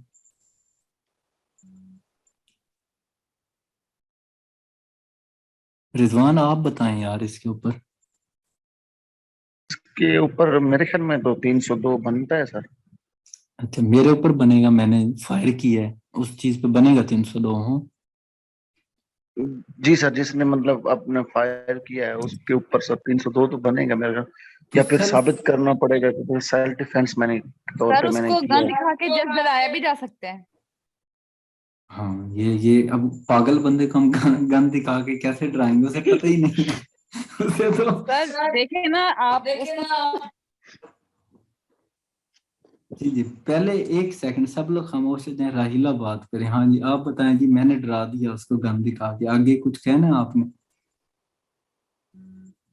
सर उसको, वो पागल है, उसको क्या पता सर गन क्या चीज होती है। अगर वो अनसाउंड माइंड है तो उसे क्या पता कि इससे मेरी जान भी जा सकती है।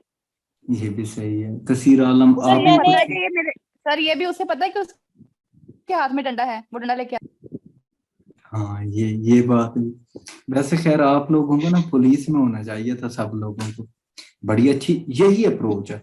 बीइंग एन एडवोकेट हमें इसी अप्रोच की जरूरत होती है कि हर एंगल से देखना है, और हर एंगल से एक ही एक्ट है, उस एंगल, हर उस एक्ट में से मुख्तलिफ एंगल्स हैं, अपना उन पे माइंड अप्लाई करना है, वहां से अपने क्लाइंट को आपने बचाना है। बेसिकली यही एडवोकेसी है। ठीक हो गया? एक ही एक्ट हुआ है, उस एक्ट में से अब देखें, आपने अपने क्लाइंट को, एक ने बचाना है और एक ने फंसाना है, तो यही चीज है।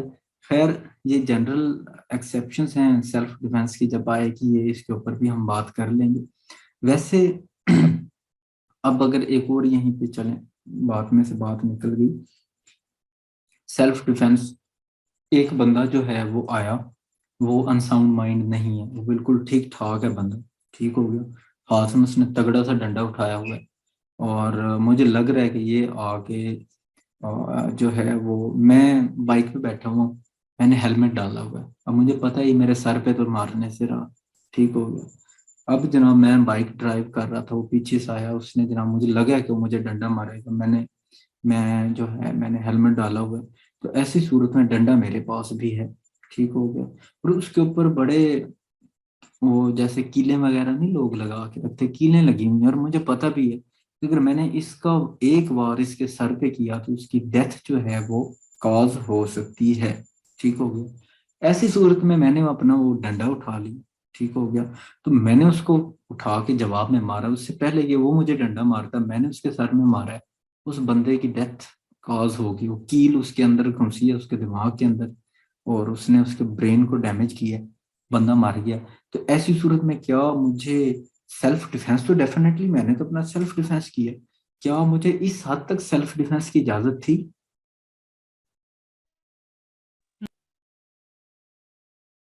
नो सर, इस हद तक नहीं है। जब तक मतलब वो आपके ऊपर वार ना करता या आपके ऊपर जिस तरह कहते हैं ललकारना, दूर से ललकारता नहीं, उस वक्त तक तो आप अपने इसमें नहीं जा सकते ना। सही सही, ठीक है, बिल्कुल ऐसे ही है।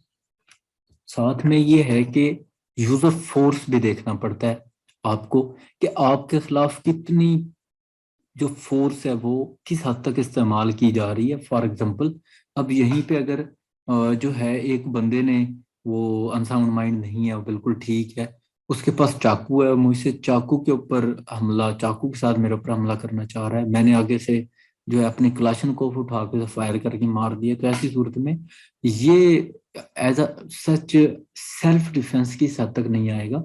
हो सकता है कि मुझ पे हमला करता, मैं उसके हमला करने से पहले ही उसका हाथ पकड़ लेता, बाजू पकड़ लेता, या उसका उस हमला करने के अंदर मेरी जान ना जाती, चाकू इतना छोटा होता। यानी कि वो फिर ना ये सेल्फ डिफेंस को भी आगे फिर प्रूव करना पड़ता है। सारी बात का, ये चीज का मकसद ये था कि सेल्फ डिफेंस के नाम पे आप जो है वो बिल्कुल अन्यवाह कार्रवाइयां नहीं कर सकते।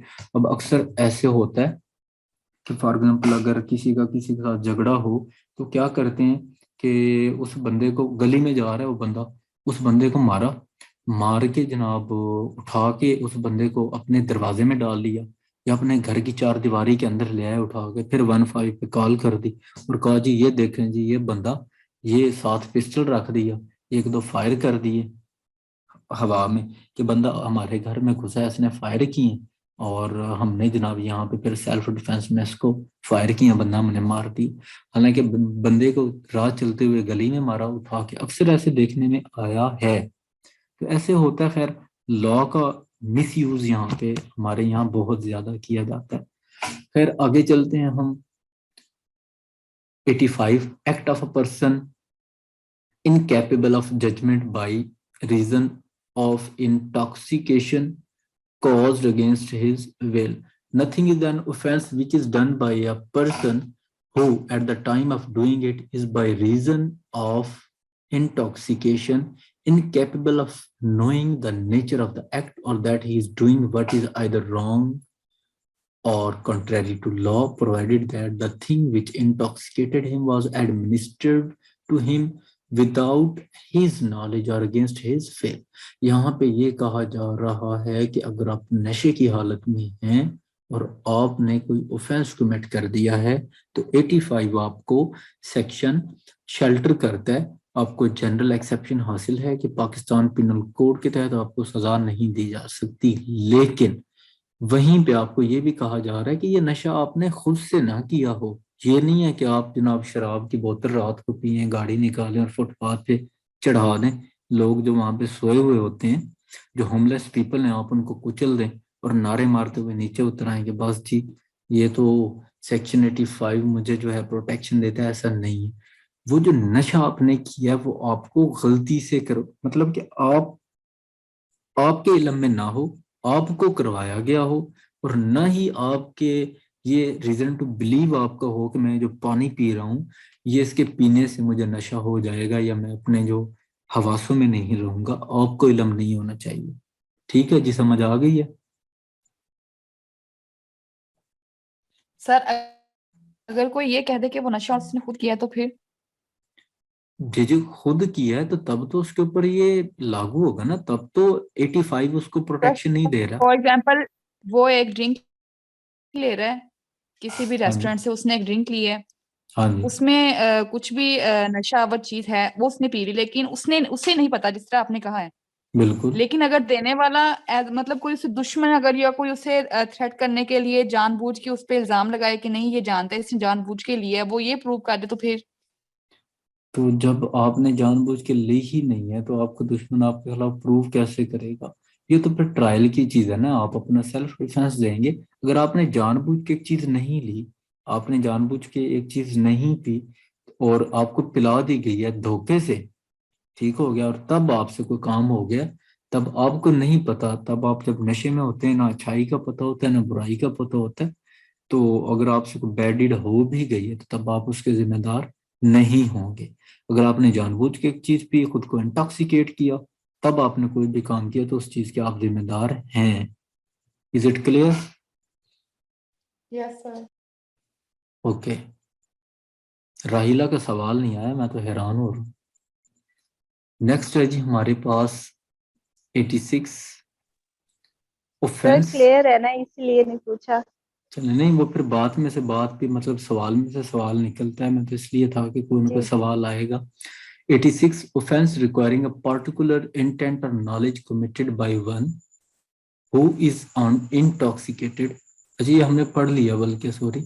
87, act not intended and not known to be likely to cause death or grievous hurt done by consent। यहाँ पे अब बड़ी दिलचस्प सी चीज लग रही है मुझे। Nothing which is not excuse me intended. Sir. जी जी, सर 86 सर नहीं हमने पढ़ा। 85 पढ़ा, 86 नहीं पढ़ा हमने। अच्छा ओके ओके, मुझे लगा 86 था। अच्छा, offence requiring a particular intent or knowledge committed by one who is intoxicated in cases where an act done is not an offense unless done with a particular knowledge or intent. A person who does the act in a state of intoxication shall be liable to be dealt with as if he had the same knowledge as he would have had if he had not been intoxicated, unless the thing which intoxicated him was administered to him without his knowledge or against his will. यहाँ पे ये वही same इसने बात की है जो मैंने आप लोगों को ऊपर बताई है कि आपको अगर वहां पे इंटॉक्सिकेशन आपने अपनी मर्जी से की है, आप जानते थे कि अगर ये चीज आपको खिलाई या पिलाई जा रही है तो इसका ये रिजल्ट निकल सकता है, ये नशावर चीज है, या आप अपने हवास खो सकते हैं, तब आपने जो भी एक्ट किया उसके आप जिम्मेदार होंगे।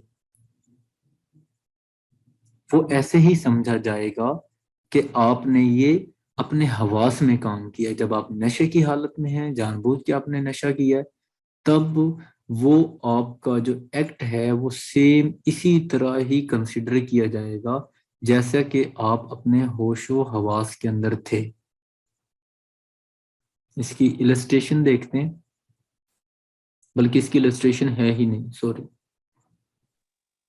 87 next, act not intended and not known to be likely to cause death or grievous hurt done by consent.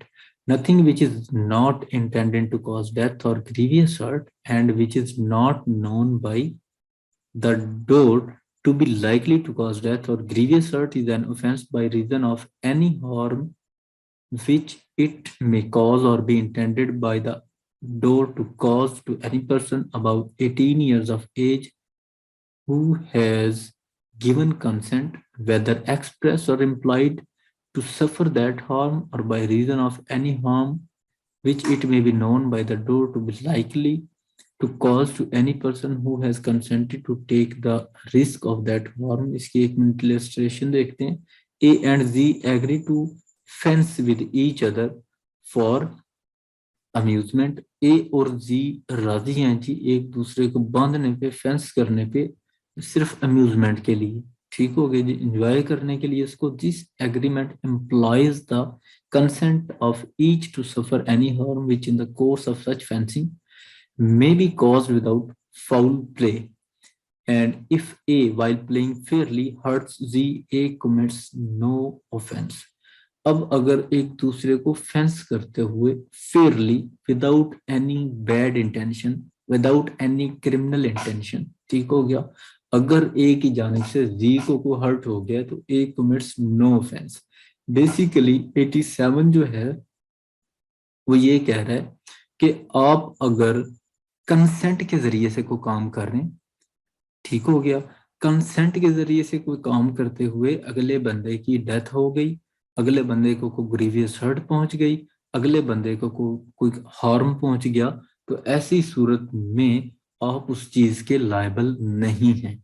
यही सेम हुआ इलस्ट्रेशन के अंदर। ए और जी ने कहा जी कि ठीक है, एक दूसरे को बांधते हैं, ठीक हो गया, वो एंजॉय करना चाह रहे थे उस प्रोसेस को, या जो भी जिस तरह से भी है, उनके अंदर ये एग्रीमेंट हो गया। ए ने बांधते बांधते, ए और जी एक दूसरे को बांध रहे हैं, इसी दौरान ही फेंस करते हुए ए की जानिब से जी को कोई नुकसान पहुंच गया, ठीक हो गया, उसका बाजू टूट गया, उसकी कोई हड्डी टूट गई, लेकिन ए की जो नीयत है वो बिल्कुल, उसने वो ड्यू केयर से वो काम कर रहा था, ठीक हो गया, उसकी बैड इंटेंशन नहीं थी, वो जितनी चीजें हैं उनको फॉलो कर रहा था, ठीक हो गया, तो ऐसी सूरत में A commits no offence. Is it clear? जी सर। सर ये 18 ईयर एज की लिमिट क्यों दी गई है, अबव 18 ईयर? अबव 18 इयर्स की लिमिट जो है वो इसलिए दी गई है कि कंसेंट जो है वो आपकी, अब देखें, आप वो कंसेंट अगर दे रहे हैं तो ऐसी सूरत में आप फेयर और प्रॉपर कंसेंट देंगे, ठीक हो गया। 18 इयर्स से नीचे जितने भी लोग होते हैं वो जो हैं अब मैच्योर नहीं होते, ठीक हो गया। जी अब सर, हो 18 सकता ईयर है अडल्ट एज हो गई जी ना। अडल्ट एज हो गई। अब हो सकता है एक बच्चा 22 साल का हो, दूसरा 12 साल का हो, और वो कंसेंट दे, तो ऐसी सूरत में उसकी कंसेंट आप उस लेवल से ट्रीट नहीं कर सकते। अगर 12 साल वाले बच्चे को कुछ हो जाता है, जो भी वो खेल रहे हैं, स्विमिंग कर रहे हैं, कुछ भी आप उसको मतलब कह लें, तो ऐसी सूरत में इसलिए ये दिया गया है कि वो जो आपकी वो कंसेंट है वो भी तब आपकी एज 18 साल या 18 साल प्लस होनी चाहिए।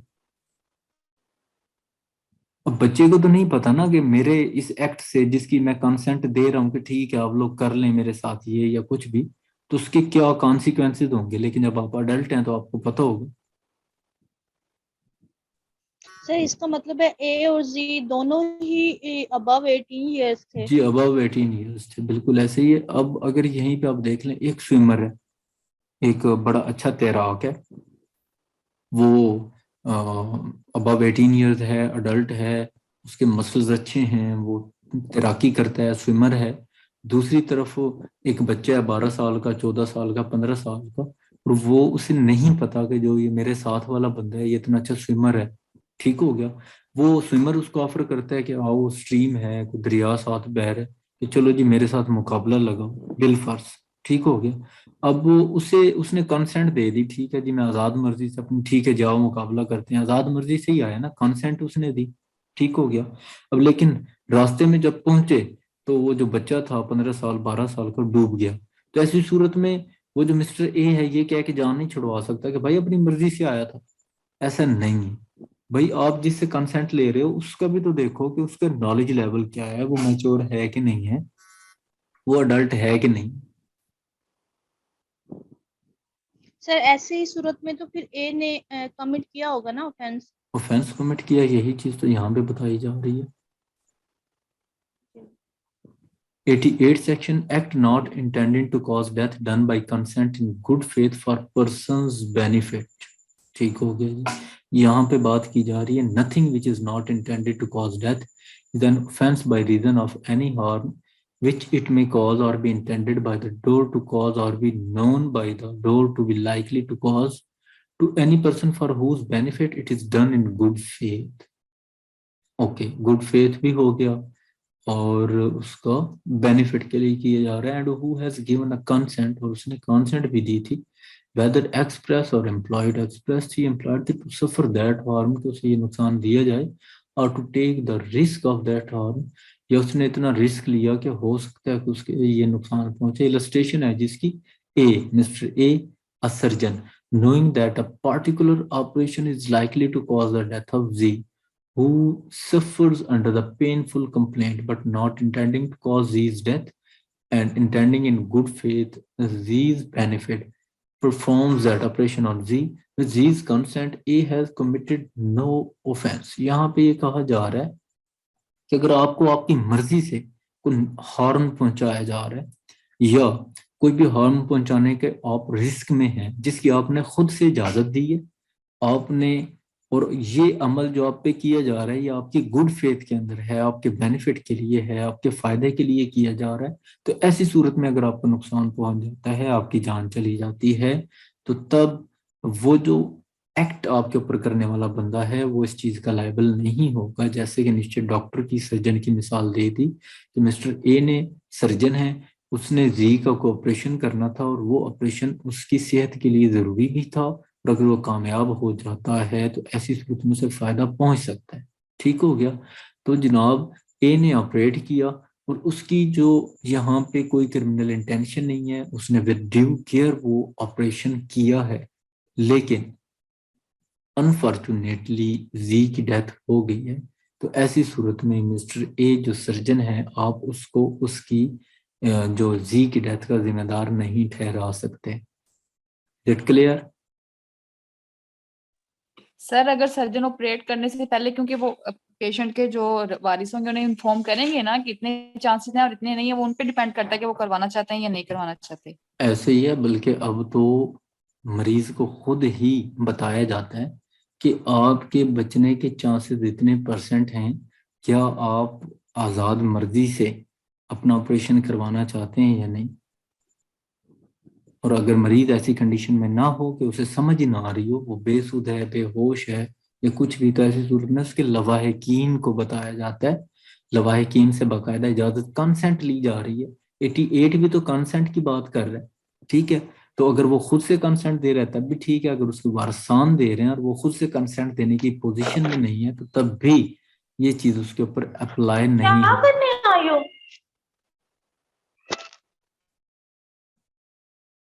क्लियर हो गया सबको? Yes sir. साहिल अब्बास हमें यहाँ पे सुन रहे हैं, क्या आपको समझ आ रही है?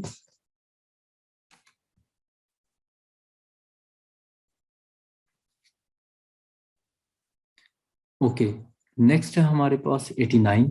Act done in good faith for benefit of child और इनसेंट पर्सन बाय और बाय कंसेंट ऑफ गार्डियन।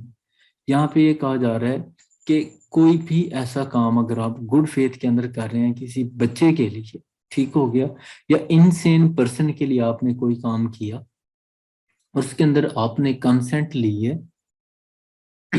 उस बच्चे की, उस इनसेन पर्सन के गार्डियन की जानिब से, और आपने वो काम विद ड्यू केयर की है, कंसेंट आपने ले ली, विद ड्यू केयर आप कर रहे हैं, आपकी क्रिमिनल इंटेंशन नहीं है, तब अगर उस बच्चे को या उस इनसेन पर्सन को कोई नुकसान हो गया है तो इस चीज के आप जो है जिम्मेदार नहीं है, ठीक हो गया।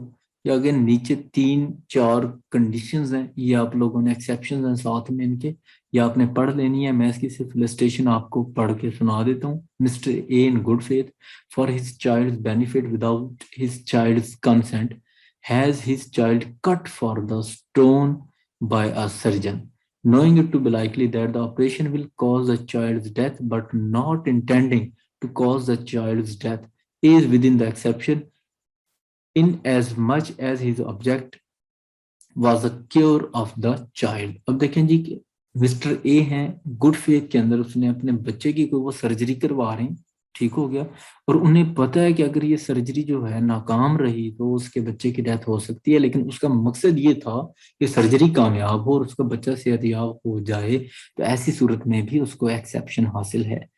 और मीटिंग का 1 मिनट रह गया, दोबारा से ज्वाइन कर लें या एंड करना है इसको भी यहीं पे? जल्दी बोलें। सर ज्वाइन कर लें। ओके ठीक है, मैं दोबारा से लिंक भेजता हूँ, रीज्वाइन करें।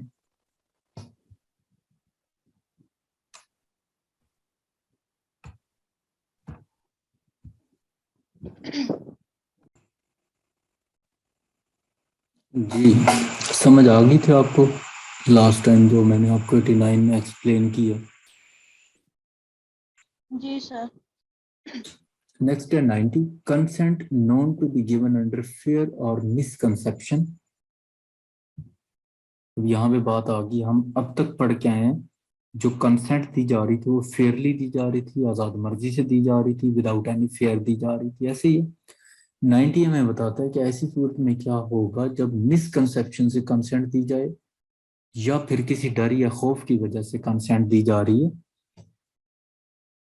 A consent is not such a consent as is intended by any section of this code if the consent is given by a person under fear of injury or under a misconception of fact, and if the person doing the act knows or has reason to believe that the consent was given in consequence of such fear or misconception, और यहाँ पे कहा जा रहा है कि ऐसी कोई कंसेंट है ही नहीं जो बाय प्रॉपर वे ना दी जा रही हो, उसके अंदर फेयर शामिल हो, आपका फेयर शामिल हो, सॉरी, या फिर आपको कोई इंड्यूस किया गया हो, या आपको फैक्ट्स गलत बताए गए हों, या आपको मिसकंसेप्शन जो है आपको मिसलीड करके वो कंसेंट ली जा रही है, तो ऐसी सूरत में वो कंसेंट है ही नहीं। और consent of insane person if the consent is given by person who from unsoundness of mind or intoxication is unable to understand the nature and consequence of that to which he gives his consent or consent of child unless the contrary appears from the context if the consent is given by a person who is under 12 years of age। यहाँ पे कहा जा रहा है कि consent जो है वो, जैसे कि मैंने आप लोगों को बार बार बताया है कि कंसेंट फ्रीली होनी चाहिए आपकी, without any threat, without any inducement होनी चाहिए। तो सेक्शन 90 भी यही कह रहा है कि ऐसी कंसेंट है ही नहीं जो आप झूठ बोल के ले रहे हैं, ऐसी कंसेंट कंसेंट है ही नहीं जो आप फैक्ट्स को छुपा के ले रहे हैं।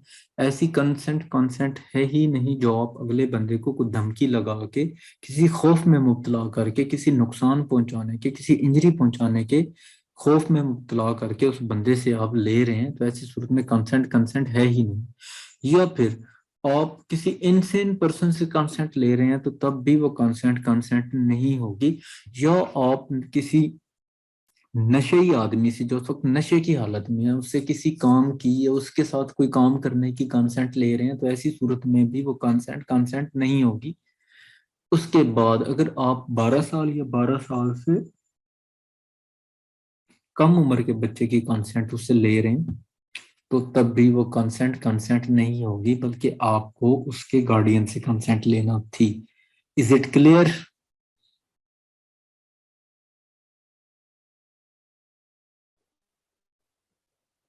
जी सर। सर 5 कंडीशन बताई है ना, यानी 5 सिचुएशन ऐसी हैं जिसमें कंसेंट कंसेंट नहीं मानी जाएगी। हाँ जी। फेयर और मिसकंसेप्शन, इंसेंट पर्सन, अनसाउंड माइंड और इंटॉक्सिकेशन और अंडर 12 इयर्स। अब यहाँ पे 12 ईयर एज है, वहां पे 14 था। वहां पे वो यहाँ पे जो है बात आई है कि आपने अगर 12 इयर्स तक का बच्चा है तब तक उसका जो है उसका वो जो गार्डियन है आपने उससे लेनी है। खैर ये 12 और 14 साल की जो आ रही है कंसेप्ट, जो मिसकंसेप्शन आ रही है, इसको हम दूर कर लेंगे, इसको चेक कर लेंगे। मैं मेजर एक्ट से भी इसको चेक कर लूंगा। बहरहाल ये बाद में रिवाइज हुई है। जी 7 सर साल से प्लीज। 7 साल से बढ़ के 10 साल हुई है, वो तो क्लियर है हमें। ठीक हो गया वो जो रिजवान ने बताई थी। उसके बाद है जी हमारे पास 91 exclusion of acts which are offences independently of harm caused. Illustration इसकी देखते हैं। causing miscarriage unless caused in good faith for the purpose of saving the life of the woman is an offense independently of any harm which it may cause or be intended to cause to the woman. Therefore, it is not an offense by reason of such harm, and the consent of the woman or of her guardian to the causing of such miscarriage does not justify the act. यहाँ पे कहा जा रहा है कि अब एक ऐसा एक्ट है जिसे हम मिसकैरेज बोलते हैं, अगर वो गुड फेथ के अंदर नहीं किया जा रहा, ठीक हो गया, तो ऐसी सूरत में वो एक्ट जो है ये ऑफेंस है। लेकिन अगर ये गुड फेथ के अंदर किया जा रहा है और उसके अंदर डॉक्टर का या आपका मकसद जो है वो उस विमेन की लाइफ को सेव करना है, तो ऐसी सूरत में ये जो आपका एक्ट है वो ऑफेंस बन जाएगा। ठीक हो गया जी। सेक्शन 87, 88 और 89 जो है इनकी जो एक्सेप्शंस हैं, not extend to acts which are offences independently of any harm which they may cause or be intended to cause or be known to likely to cause to the person giving the consent or on whose behalf the consent is given। यहाँ पे simply ये कहा जा रहा है कि अगर जो एक्ट करने वाला बंदा है जिसे आप कंसेंट दे रहे हैं, ठीक हो गया, अगर वो आपकी जान बचाने के लिए आपसे कंसेंट ले रहा है या कोई भी एक ऐसा एक्ट कर रहा है, तब तो वो as a no offence consider किया जाएगा। लेकिन अगर वो आपको उसकी नीयत ही आपको नुकसान पहुंचाना थी, या वो ऐसा एक एक्ट कमिट कर रहा है जिससे आपको नुकसान हो सकता है और उसे ये पता है और वो जानबूझ के ऐसा कर रहा है, तब वो ऑफेंस होगा। अदरवाइज वो जो है आपको एज अ जनरल एक्सेप्शन आपको एक्सेप्शन हासिल हो जाएगी। Section 92 act done in good faith for benefit of a person without consent, nothing is an offence by reason of any harm which it may cause to a person for whose benefit it is done in good faith even without that person's consent। अब यहाँ पे बात आ गई कि आप एक ऐसा काम कर रहे हैं जो कि उस पर्सन की कंसेंट के बगैर हो रहा है, तब भी वो जो है बाज केसेस में ऑफेंस नहीं बन सकता। कैसे? If the circumstances are such that it is impossible for that person to signify consent, कि ऐसे हालात पैदा हो गए थे कि अगर आप उससे कंसेंट जो है आप ले ही नहीं सकते थे। ठीक हो गया। उसके बाद और if that person is incapable of giving consent, या वो बंदा इनकैपेबल था कंसेंट देने से। अब जैसा कि हो सकता है कि उस बंदे को, जिस बंदे को हॉस्पिटल लाया गया, उसके रोड एक्सीडेंट हुआ है एक बंदे का, एक बंदा बेहोश है, उसको हेड इंजरी आई है, ठीक हो गया, उसका ऑपरेशन करना जरूरी है, पता नहीं चल रहा इसके लवाहिकीन कहाँ पे हैं और वो बंदा या बच्चा जो भी है वो बेहोश है। तो ऐसी सूरत में कंसेंट किससे ली जाए, अब आप बताएं, क्या डॉक्टर हाथ पे हाथ रख के बैठ जाए?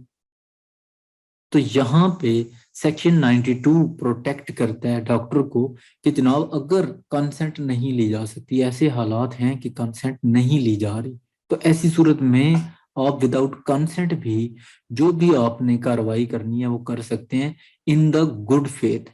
कि आप उसकी जान बचाना चाहते हैं तो डॉक्टर साहब विदाउट कंसेंट भी उसका ऑपरेट कर सकते हैं, और अगर उस दौरान उसकी डेथ हो गई तो ये जो एक्ट है ये ऑफेंस के जुमरे में नहीं आएगा। Is it clear?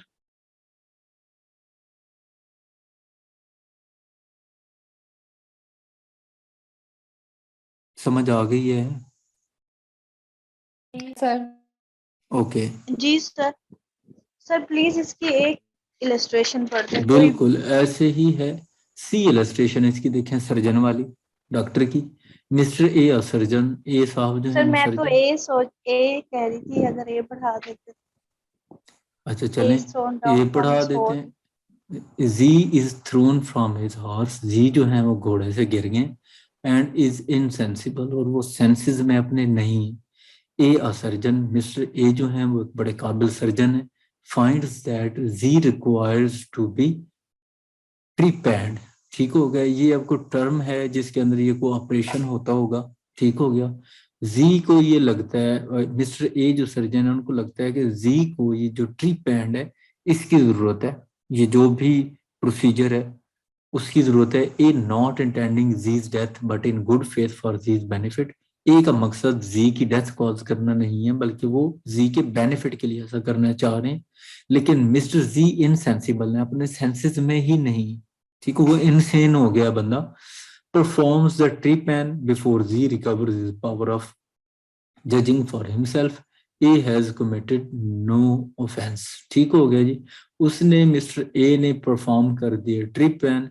ऐसी सूरत में जी ने बाद उससे के बाद रिकवर कर लिया, और वो जो जजिंग है उसकी पावर भी उसको आ गई है। लेकिन ए जो है ऐसी सूरत में कोई ऑफेंस कमिट नहीं करेगा, या उसने कोई ऑफेंस कमिट नहीं किया, जी के उस दौरान को डेथ हो जाती है तब भी वेल एंड गुड, अगर बच जाता है तब भी वेल एंड गुड। यानी कि अगर आप एक ऐसे बंदे का इलाज कर रहे हैं जिसके अंदर आपने उससे या उसके लवाहिकीन से इजाजत नहीं ली, लवाहिकीन आपको मिल नहीं रहे, फौरन ऑपरेशन करना जरूरी है, बंदा बेहोश है, ये बंदा अपने सेंसेस में नहीं है, इनसेंसिबल है, वो आपको कंसेंट नहीं दे सकता, तब भी सेक्शन 92 आपको ये प्रोटेक्शन देता है कि आप उसको ऑपरेट कर दें। और ऐसी सूरत में अगर उस बंदे को नुकसान हो जाता है, उसकी डेथ कॉज हो जाती है, तब आपको शेल्टर प्रोवाइड कर देता है सेक्शन 92। आप इस चीज के जिम्मेदार नहीं है कि आपने कंसेंट नहीं ली थी। सर अगर कोई एक्सीडेंट के केस हो तो उसमें जो डॉक्टर्स होते हैं वो पुलिस को कॉल करने का भी तो कहते हैं। वो देखें, वो और चीज है, वो पहले होता था अब नहीं है। ठीक हो गया। पहले तो जो है वो डॉक्टर्स नजदीक नहीं थे आते, लेकिन अब वो मतलब हालात बदल गए हैं, अब ट्रीट कर दिया जाता है। डेफिनेटली पुलिस को कॉल करने के लिए कहा जाता है जब पुलिस केस हो, तो बिल्कुल ऐसा होता है। लेकिन अगर मरीज की जान बचानी हो, मरीज मर रहा हो, तो ऐसी सूरत में पहले इस हवाले से हाई कोर्ट्स की भी बहुत सारे फैसले आए हैं जिसके खिलाफ डॉक्टर्स के खिलाफ कार्रवाई की गई है कि उन्होंने पुलिस के आने का कहा, इंतजार किया, और इसी दौरान उसकी डेथ हो गई मरीज की। तो ऐसी सूरत में बाकायदा डॉक्टर्स को सजाएं सुनाई गई। सर अभी तो पुलिस का एक कांस्टेबल सर बैठा होता है ना सर ड्यूटी पे। अब तो हाँ हर हॉस्पिटल में, आप जीएचक्यू में, जहाँ भी सिटी अपना शहर का जो बड़ा अस्पताल है उसके अंदर अब बकायदा एक सिपाही होता है ड्यूटी पे सर, वो दस्ते बिल्कुल ला ऐसे ही कर है। देते। बिल्कुल रिजवान की बात बिल्कुल ठीक है। अब बल्कि फ्रंट डेस्क बन गए, पुलिस का भी फ्रंट डेस्क हर टीएचक्यू के अंदर, डीएचक्यू के अंदर होता है। ठीक हो गया। ऐसा कोई एक्सीडेंटल मेजर केस या कोई सुसाइड का केस या कोई ऐसे हमला हुआ हो या कुछ भी ऐसे, तो वो तब वो फौरन से रजिस्टर कर लेते हैं और डॉक्टर जो है अपना इलाज शुरू कर देते हैं। ये बिल्कुल रिजवान की बात ठीक है। सर हमारे सिटी में तो फिलहाल ऐसा कुछ नहीं है। फिर दुआ करते हैं हो जाएगा इंशाल्लाह। सर इस कंडीशन में पुलिस कौन सा टाइम पे आ रही थी, जब तक पुलिस आएगी तब तक तो वैसे ही काम तमाम हो जाएगा। जी जी, डॉक्टर्स अब इलाज करते हैं, मैं वही अर्ज कर रहा हूँ कि अब वो पहले जैसे नहीं रहा और अब इलाज जो है वो शुरू हो जाता है, मरीज की जान बचाई जाती है। ठीक हो गया जी। सर प्रोवाइडेड में क्या बताया जा रहा है सेक्शन 92 के? ये प्रोविजंस हैं, प्रोवाइडेड हैं, ये आप लोगों ने खुद से पढ़ लेनी है, समझ ना आए फिर इनको देख लेंगे। अभी हम आगे बढ़ते हैं, 106 सेक्शन तक हमने जाना है। ये चीजें होंगी, प्रोविजंस हैं, जैसे ऊपर हैं वैसे ये नीचे होंगी। सर आप इंटरनेशनल कॉजिंग ऑफ डेथ लिखा हुआ है ना यहाँ पे, दिस कहाँ पे? That this section sir firstly में Okay, proviso provided first that this exception shall not extend to the intentional causing of death, not international। ठीक हो गया? सॉरी सर सर तो जी मैं जी खुद सर। मैं सर खुद मैं परेशान। जी जी, असल में ना मैं इतनी देर में बहुत सारा रीड कर लेती हूँ तो जल्दी जल्दी में नहीं नहीं कोई हो बात जाता है, नहीं, तो सॉरी यहाँ पे सॉरी सर। इंटेंशनल है, ये प्रोविजंस है, आपने सेम वही जो सेक्शन ऊपर बता रहा है, सारी प्रोविजंस वहीं पे हैं, सेम है, ये आपने सर देख लिया। हमारी लामा इकबाल है ये। ये नहीं, ये बहुत लाइक है, और ये आई थिंक एमएससी है, ऐसे ही है। यस जी वही सर, मैं कह रही कि हमारी सर एमएससी फिजिक्स किया हुआ है अल्हम्दुलिल्लाह। एमएससी फिजिक्स, और एमएससी फिजिक्स इंतहाई टफ होता है, और ये जी बड़ी यकीनन आपके लिए और आपकी फैमिली के लिए फख्र की बात होगी। अच्छा जी, 93 सेक्शन सर अभी तो कम्युनिकेशन। फेल हो चुकी हूँ अभी तो तो कोई सर ये जो लाइक लाइक कहलाती रही हूँ ना, ये मुझे गैट ने ना बस डाउन कर दिया। बहुत सारे लाइक लोग फेल हो जाते हैं, और जो मैदान में हैं वही फेल होते हैं, जो मैदान में है फिक्र ही ना नहीं वो कर, फेल भी नहीं इधर नहीं दो होगा। सर नंबरों से पता तो है मैं क्या, भी उड़ी हुई हूँ ना। सर बात ये थी कि आई थिंक जो कॉन्सेप्ट चलता आ रहा था ना, आई थिंक एलएलबी में जो मेरा कॉन्सेप्ट था कि रट्टा सिस्टम चलना है, तो एमसीक्यूज में भी रट्टा ही था सारा, तो वहां जाके पता चला कि रट्टा काम नहीं आना यहाँ पे।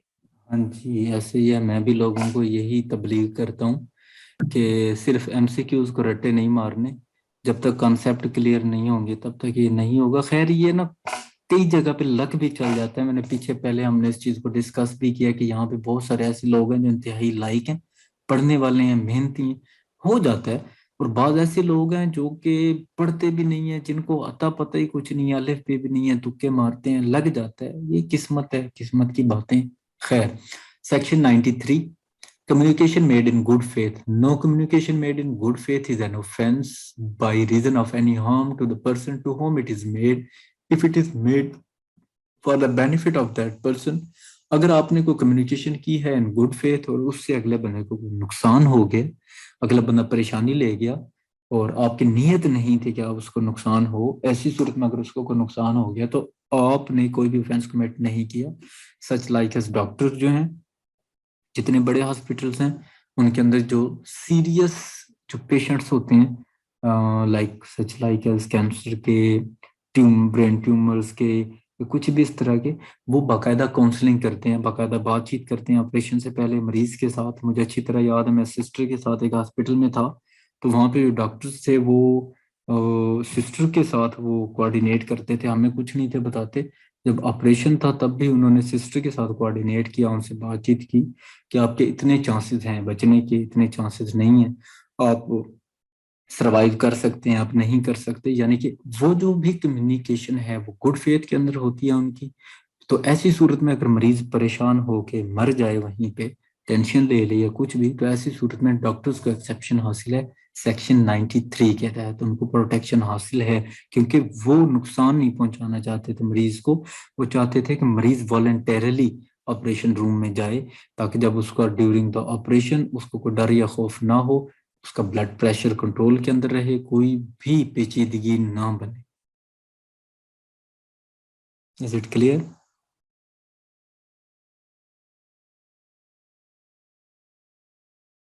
जी सर जी। ओके, इलस्ट्रेशन पढ़ने की जरूरत नहीं है। नहीं सर कोई जरूरत नहीं आती। 94, act to which a person is compelled by threats. ऐसी सूरत में आपके एक्ट्स की क्या वैल्यू है जब आपने एक पर्सन को कंपेल किया हो बाय थ्रेट्स। ठीक हो गया? एक्सेप्ट मर्डर, मासिव मर्डर के and offences against the state punishable with death, nothing is an offence which is done by a person who is compelled to do by it by threats. मां सिवाय murder के, ठीक हो गया, या ऐसे offences commit करना है कि जिनके अंदर आपको फांसी की सजा दी जा सकती है। आपको अगर थ्रेट करके कोई भी काम करवाया गया तो उसके जिम्मेदार आप नहीं है। Explanation number 1, a person who of his own accord or by reason of a threat of being beaten joins a gang of dacoits knowing their character is not entitled to the benefit of this exception on the ground of his having been compelled by his associates to do anything that is an offense by law।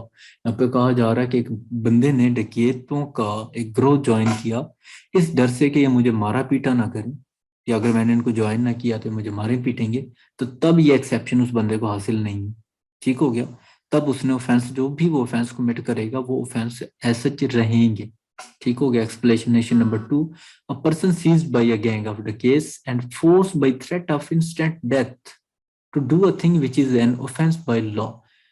A person seized by a gang of dacoits, एक बंदे को रोका, seize किया डकैतों के जो वो gang है उन्होंने, और फोर्स किया कि हम आपकी यहीं पे सडन डेथ कॉज कर देंगे, आपको अभी हम गोली मार देंगे। To do a thing which is an offence, और उसको कहा कि ये काम करो, और वो बंदा ये जानता है कि ये ऑफेंस है।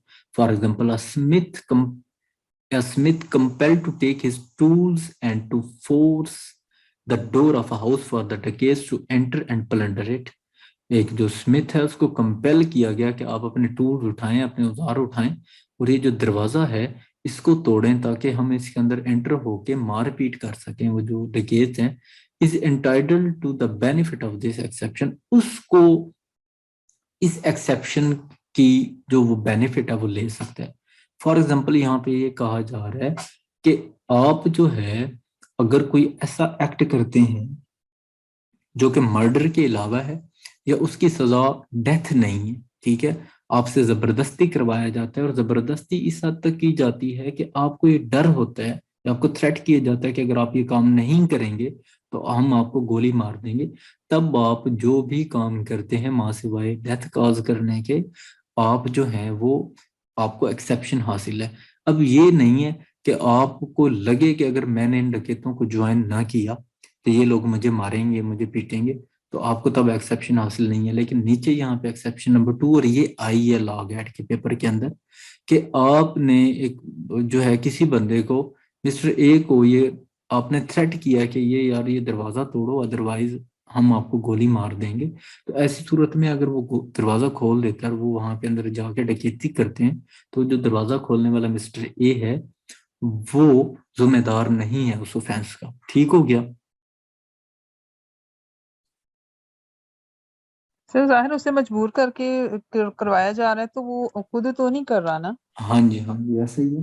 लेकिन अगर जो है ऊपर एक्सप्लेनेशन 1 भी आप लोगों ने गौर से पढ़ लेनी है दोबारा से। नेक्स्ट है 95, act causing slight harm, nothing is an offence by reason that it causes or that it is intended to cause or that it is known to be likely to cause any harm, that harm is so slight that no person of ordinary sense and temper would complain of such harm।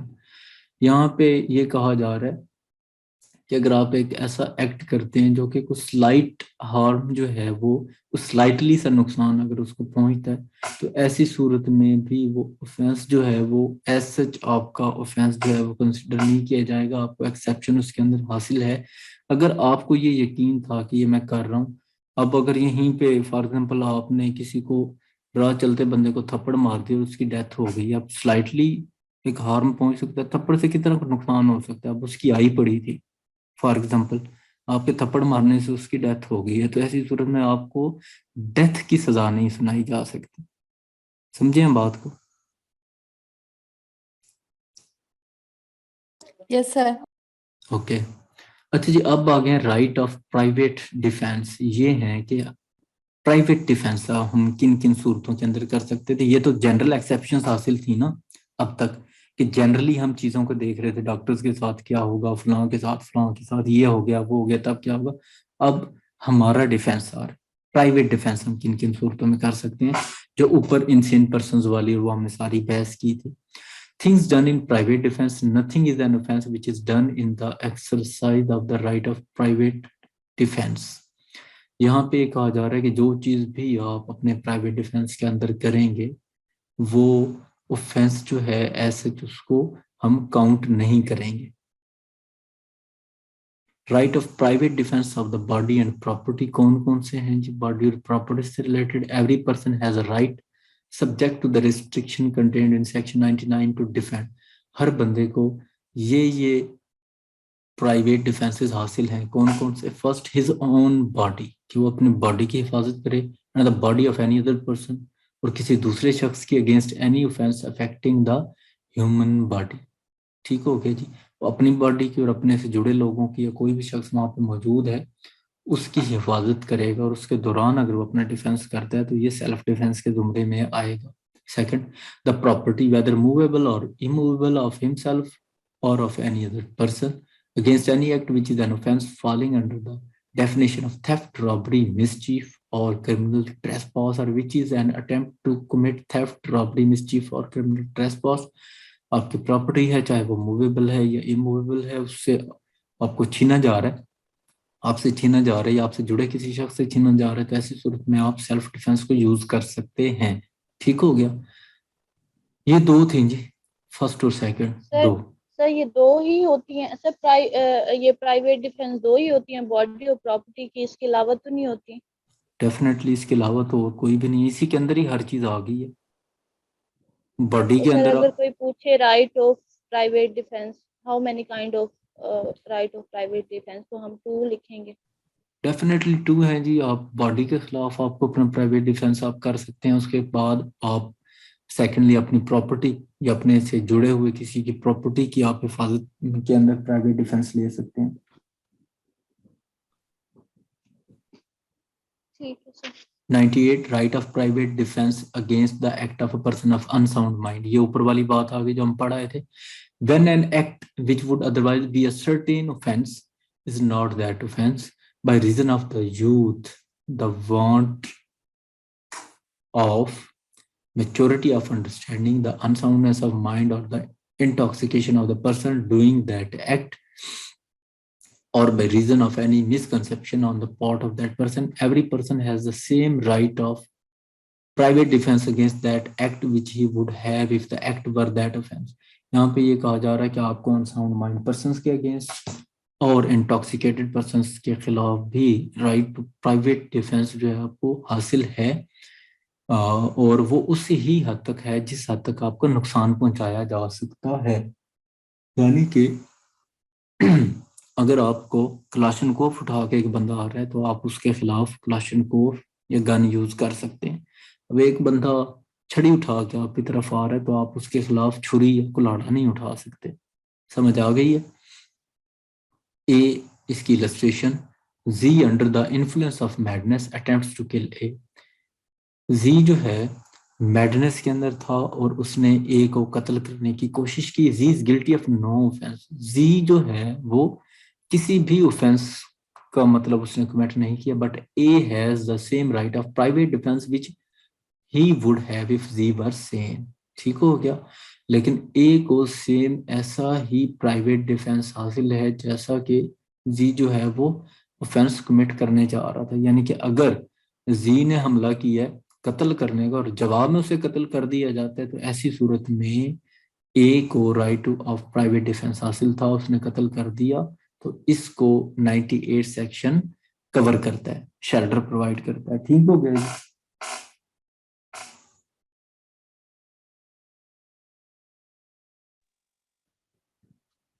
सो तो नहीं गया सब लोग? नहीं sir, no sir sir. हो गया, clear हो गया। ओके। नहीं सर, तो नहीं। हाँ सर आप बल्कि थक गए होंगे, काफी ज्यादा रीड कर लिया आपने। ऐसे ही है बिल्कुल मुझे। 98। हाँ जी, लेकिन मेरा इरादा यह है कि 106 तक मुकम्मल करें। 99 acts against which there is no right of private defence. अब यहाँ पे ऐसे एक्ट्स की बात की जा रही है जिनमें आपको प्राइवेट डिफेंस हासिल नहीं होता। कौन कौन से हैं? There is no right of private defence against an act which does not reasonably cause the apprehension of death, or of grievous hurt if done or attempted to be done by a public servant acting in good faith under color of his office, though that act may not be strictly justifiable by law. There is no right of private defense against an act which does not reasonable cause the apprehension of death or of grievous hurt if done or attempted to be done by the direction of a public servant acting in good faith. Achha, there is no right of private defense in cases in which there is time to have recourse to the protection of the public authorities. अच्छा, यहाँ पे ना 3 चीजें दी गई हैं कि कौन कौन सी चीजों में आपको प्राइवेट डिफेंस हासिल नहीं होता। एक तो यहाँ पे कहा जा रहा है जी कि आपको एप्रीहेंशन जो है डेथ की, ग्रीवियस हर्ट की जो है वो नहीं थी, ठीक हो गया, और आपने प्राइवेट डिफेंस वहां पे अपना लिया, ठीक हो गया। तो ऐसी सूरत में आपको प्राइवेट डिफेंस हासिल नहीं था, या फिर आपने पब्लिक सर्वेंट के खिलाफ अगर कोई प्राइवेट डिफेंस लिया तब भी वो जो है आपको प्राइवेट डिफेंस नहीं है। फॉर एग्जांपल, आपको पुलिस अरेस्ट करने के लिए आई है और आप जवाब में पुलिस पे हमला कर देते हैं अपने प्राइवेट डिफेंस में, तो तब जो है आपको प्राइवेट डिफेंस हासिल नहीं है।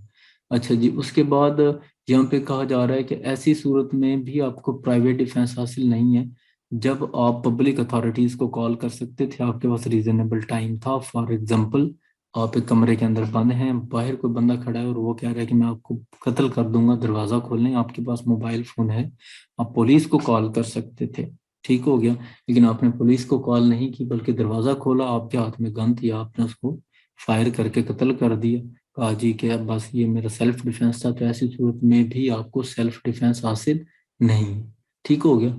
इसकी एक्सप्लेनेशंस हैं 2, ये आप लोगों ने देख लेनी है। अगर समझ नहीं आएंगे तो हम इनको कल दोबारा से देख लेंगे, लेकिन ये इजी है, आपको समझ आ जाएंगे। आपको ये पूरे का पूरा चैप्टर ही हमने 1 by 1 रीड कर लिया। 100 when the right of private defence of the body extends to causing death. किन किन सूरतों के अंदर आप, अब ये नहीं है कि हर प्राइवेट डिफेंस के अंदर आप अगले बंदे की डेथ कॉज कर सकते हैं, नहीं, मखसूस चीजें हैं जिनके अंदर आप अगले बंदे की डेथ कॉज करने तक प्राइवेट डिफेंस ले सकते हैं। कौन कौन सी चीजें हैं जी? The right of private defense of the body extends under the restrictions mentioned in the law's proceeding section to the voluntary causing of death or of any other harm to the assailant if the offense which occasions okay first, ये जी हैं total 6 सूरतों में आप अगले बंदे की जान ले सकते हैं। कौन कौन सी? First, such an assault as may reasonably cause the apprehension that death will otherwise be the consequences of such assault। आपको ये असॉल्ट किया गया और आपको ये लगा कि मेरी डेथ कॉज हो सकती है, ठीक हो गया, अगले बंदे ने आपके ऊपर गन निकाल ली, ऐसी सूरत में आपको प्राइवेट डिफेंस हासिल है कि आप उसकी जान ले सकते हैं, ठीक हो गया जी। Second, such an assault as may reasonably cause apprehension that grievous hurt will otherwise be the consequences of such assault. आपको ये असॉल्ट किया गया, अगले बंदे ने टोका उठाया हुआ था, तो आपको पता था इसने अगर वार किया, मेरा हाथ आगे आया, बाजू आगे आया, टांग आगे आई, कुछ भी आया, इसने काट देना। ऐसी सूरत में भी आप अपनी गन यूज कर सकते हैं, ये जवाब में टोका जो है उसके सर में मार के उसको कत्ल कर सकते हैं। Clear? Third, N assault with intention of committing rape. अगर आपका रेप कमिट किया जाना है तो ऐसी सूरत में भी आप अगले बंदे का कत्ल कर सकते हैं। Fourth, an assault with intention of gratifying unnatural lust. अगर अननेचुरल लस्ट आपके खिलाफ किया जाना है, ठीक हो गया, 377 पाकिस्तान पिनल कोड, ऐसी सूरत में भी आप अगले बंदे की जो है वो जान ले सकते हैं। Fifth, N assault with intention of kidnapping और अबडक्टिंग। आपको डर है कि आपको किडनैप किया जाएगा, अबडक्ट किया जा सकता है, तब भी आप अगले बंदे की जान ले सकते हैं। 6, N assault with intention of wrongfully confining a person under circumstances which may reasonably cause him to apprehend that he will be unable to have recourse to the public authorities for his release। आपको डर है कि आपको यहाँ पे बंद कर दिया जाएगा और आपके पास वो कोई जरिया भी नहीं होगा कि आप पब्लिक अथॉरिटीज को कॉल कर सकें, ऐसी सूरत में भी आप अगले बंदे की जान ले सकते हैं। समझ आ गई है इन 6 चीजों की? सर ये लस्ट जो होगा वो ऑफेंस का आ गया यहाँ पे, अननेचुरल जो लस्ट है जी, वो लस्ट को ऑफेंस का आ गया या जी, अननेचुरल लस्ट एक ऑफेंस है जिसके अंदर जो है वो यानी कि मेल मेल से सेक्स करता है तो ऐसी चीज को, या आप अननेचुरली सेक्स करते हैं तो ऐसी सूरत में वो अननेचुरल लस्ट कहलाते हैं। आप किसी जानवर का रेप कर रहे हैं, ठीक हो गया, ये भी अननेचुरल लस्ट के अंदर आता है। मेल मेल का रेप कर रहा है तो ऐसी सूरत में भी ये रेप नहीं कहलाएगा, ये अननेचुरल जी लस्ट सर, कहलाएगा। 377 377 में, जी जी मैंने खोला हुआ है सर ये हाँ जी, अननेचुरल ऑफेंसेस। ठीक section 101 when such right extends to causing any harm other than death, if the offense be not of any of the description enumerated in the last preceding section, the right of private defense of the body does not extend to the voluntary causing of death। यहाँ पे कहा जा रहा है section 101 कह रहा है कि सेक्शन 100 के अंदर जो 6 चीजें बताई गई हैं, अगर इनके अलावा कोई भी एक्ट आपके खिलाफ हो रहा होगा तो ऐसी सूरत में आपका right of private defence death तक नहीं जाना चाहिए। आपको right of private defence death की हद तक नहीं, आप अगले बंदे की डेथ कॉज नहीं कर सकते, मां सिवाय इन 6 सूरतों के जो ऊपर बता दी गई। समझ आ गई है?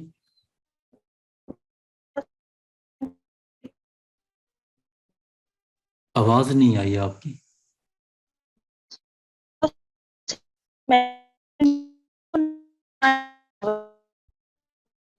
ओके, मुझे आवाज नहीं है, खैर आगे पढ़ते हैं हम। Section 102 commencement and continuance of the right of private defense of the body। The right of private defense of the body commences as soon as a reasonable apprehension of danger to the body arises from an attempt or threat to commit the offense।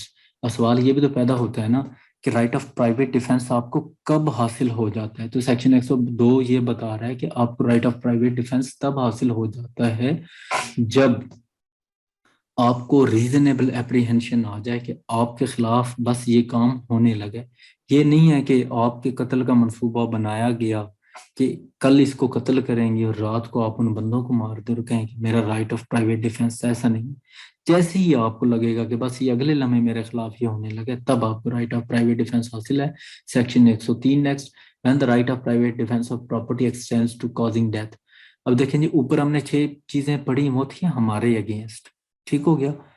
अब ऐसी चीजें आ रही हैं, ऐसी शराइत आ रही हैं जिनमें हम प्रॉपर्टी को सेव करने के लिए भी अपना right of private defence use कर सकते हैं, जिसमें अगले बंदे की डेथ कॉज कर सकते हैं।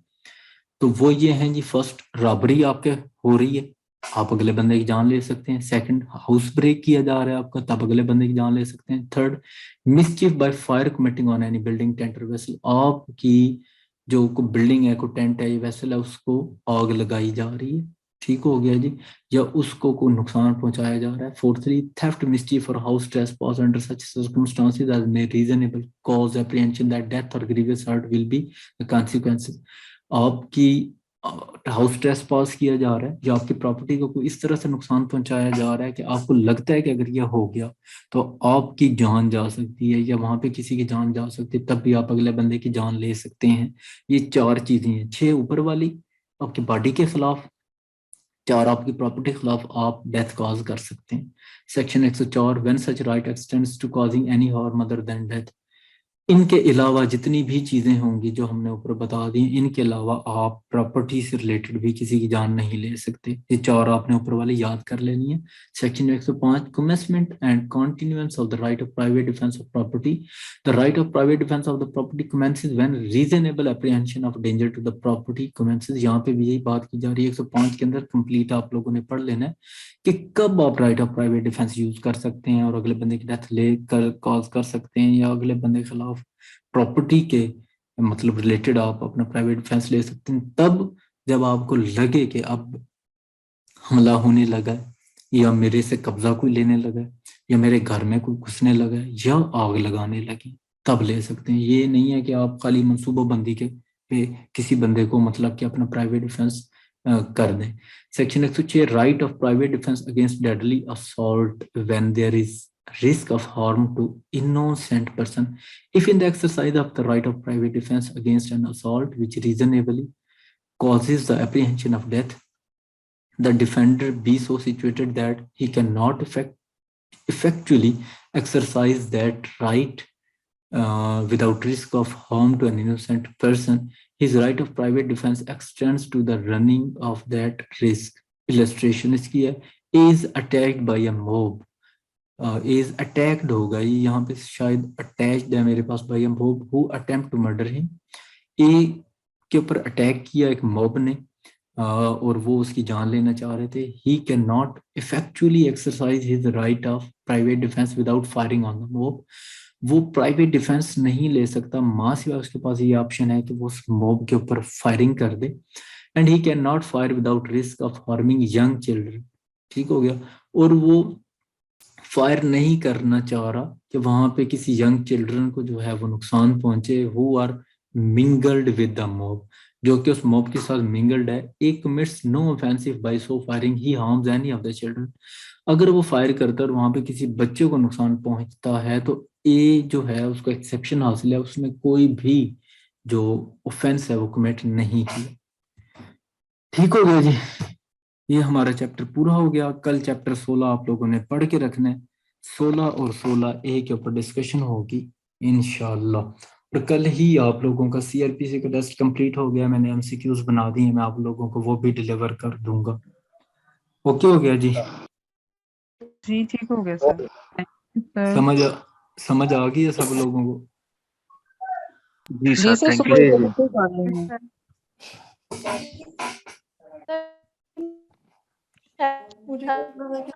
बस अब आप ना बोलें, जो है ना राहिला, अब आपकी आवाज़ नहीं आ रही, कट रही है। आप जो है ना वो अब कल इंशाल्लाह आपसे बात होगी। MG खोखर आपको कोई मसला, रिजवान आपको, सायरा आपको, शबीना आपको, साहिल अब्बास आपको कोई मसला, कहीं से कोई समझ ना आई हो, मीटिंग एंड होने वाली है। क्लियर है सर, चलो ओके जी, इंशाल्लाह कल मिलते हैं 9:20 25-30 मिनट तक इंशाल्लाह। तो अल्लाह हाफिज। ओके सर, अल्लाह हाफिज, थैंक यू। अल्लाह हाफिज।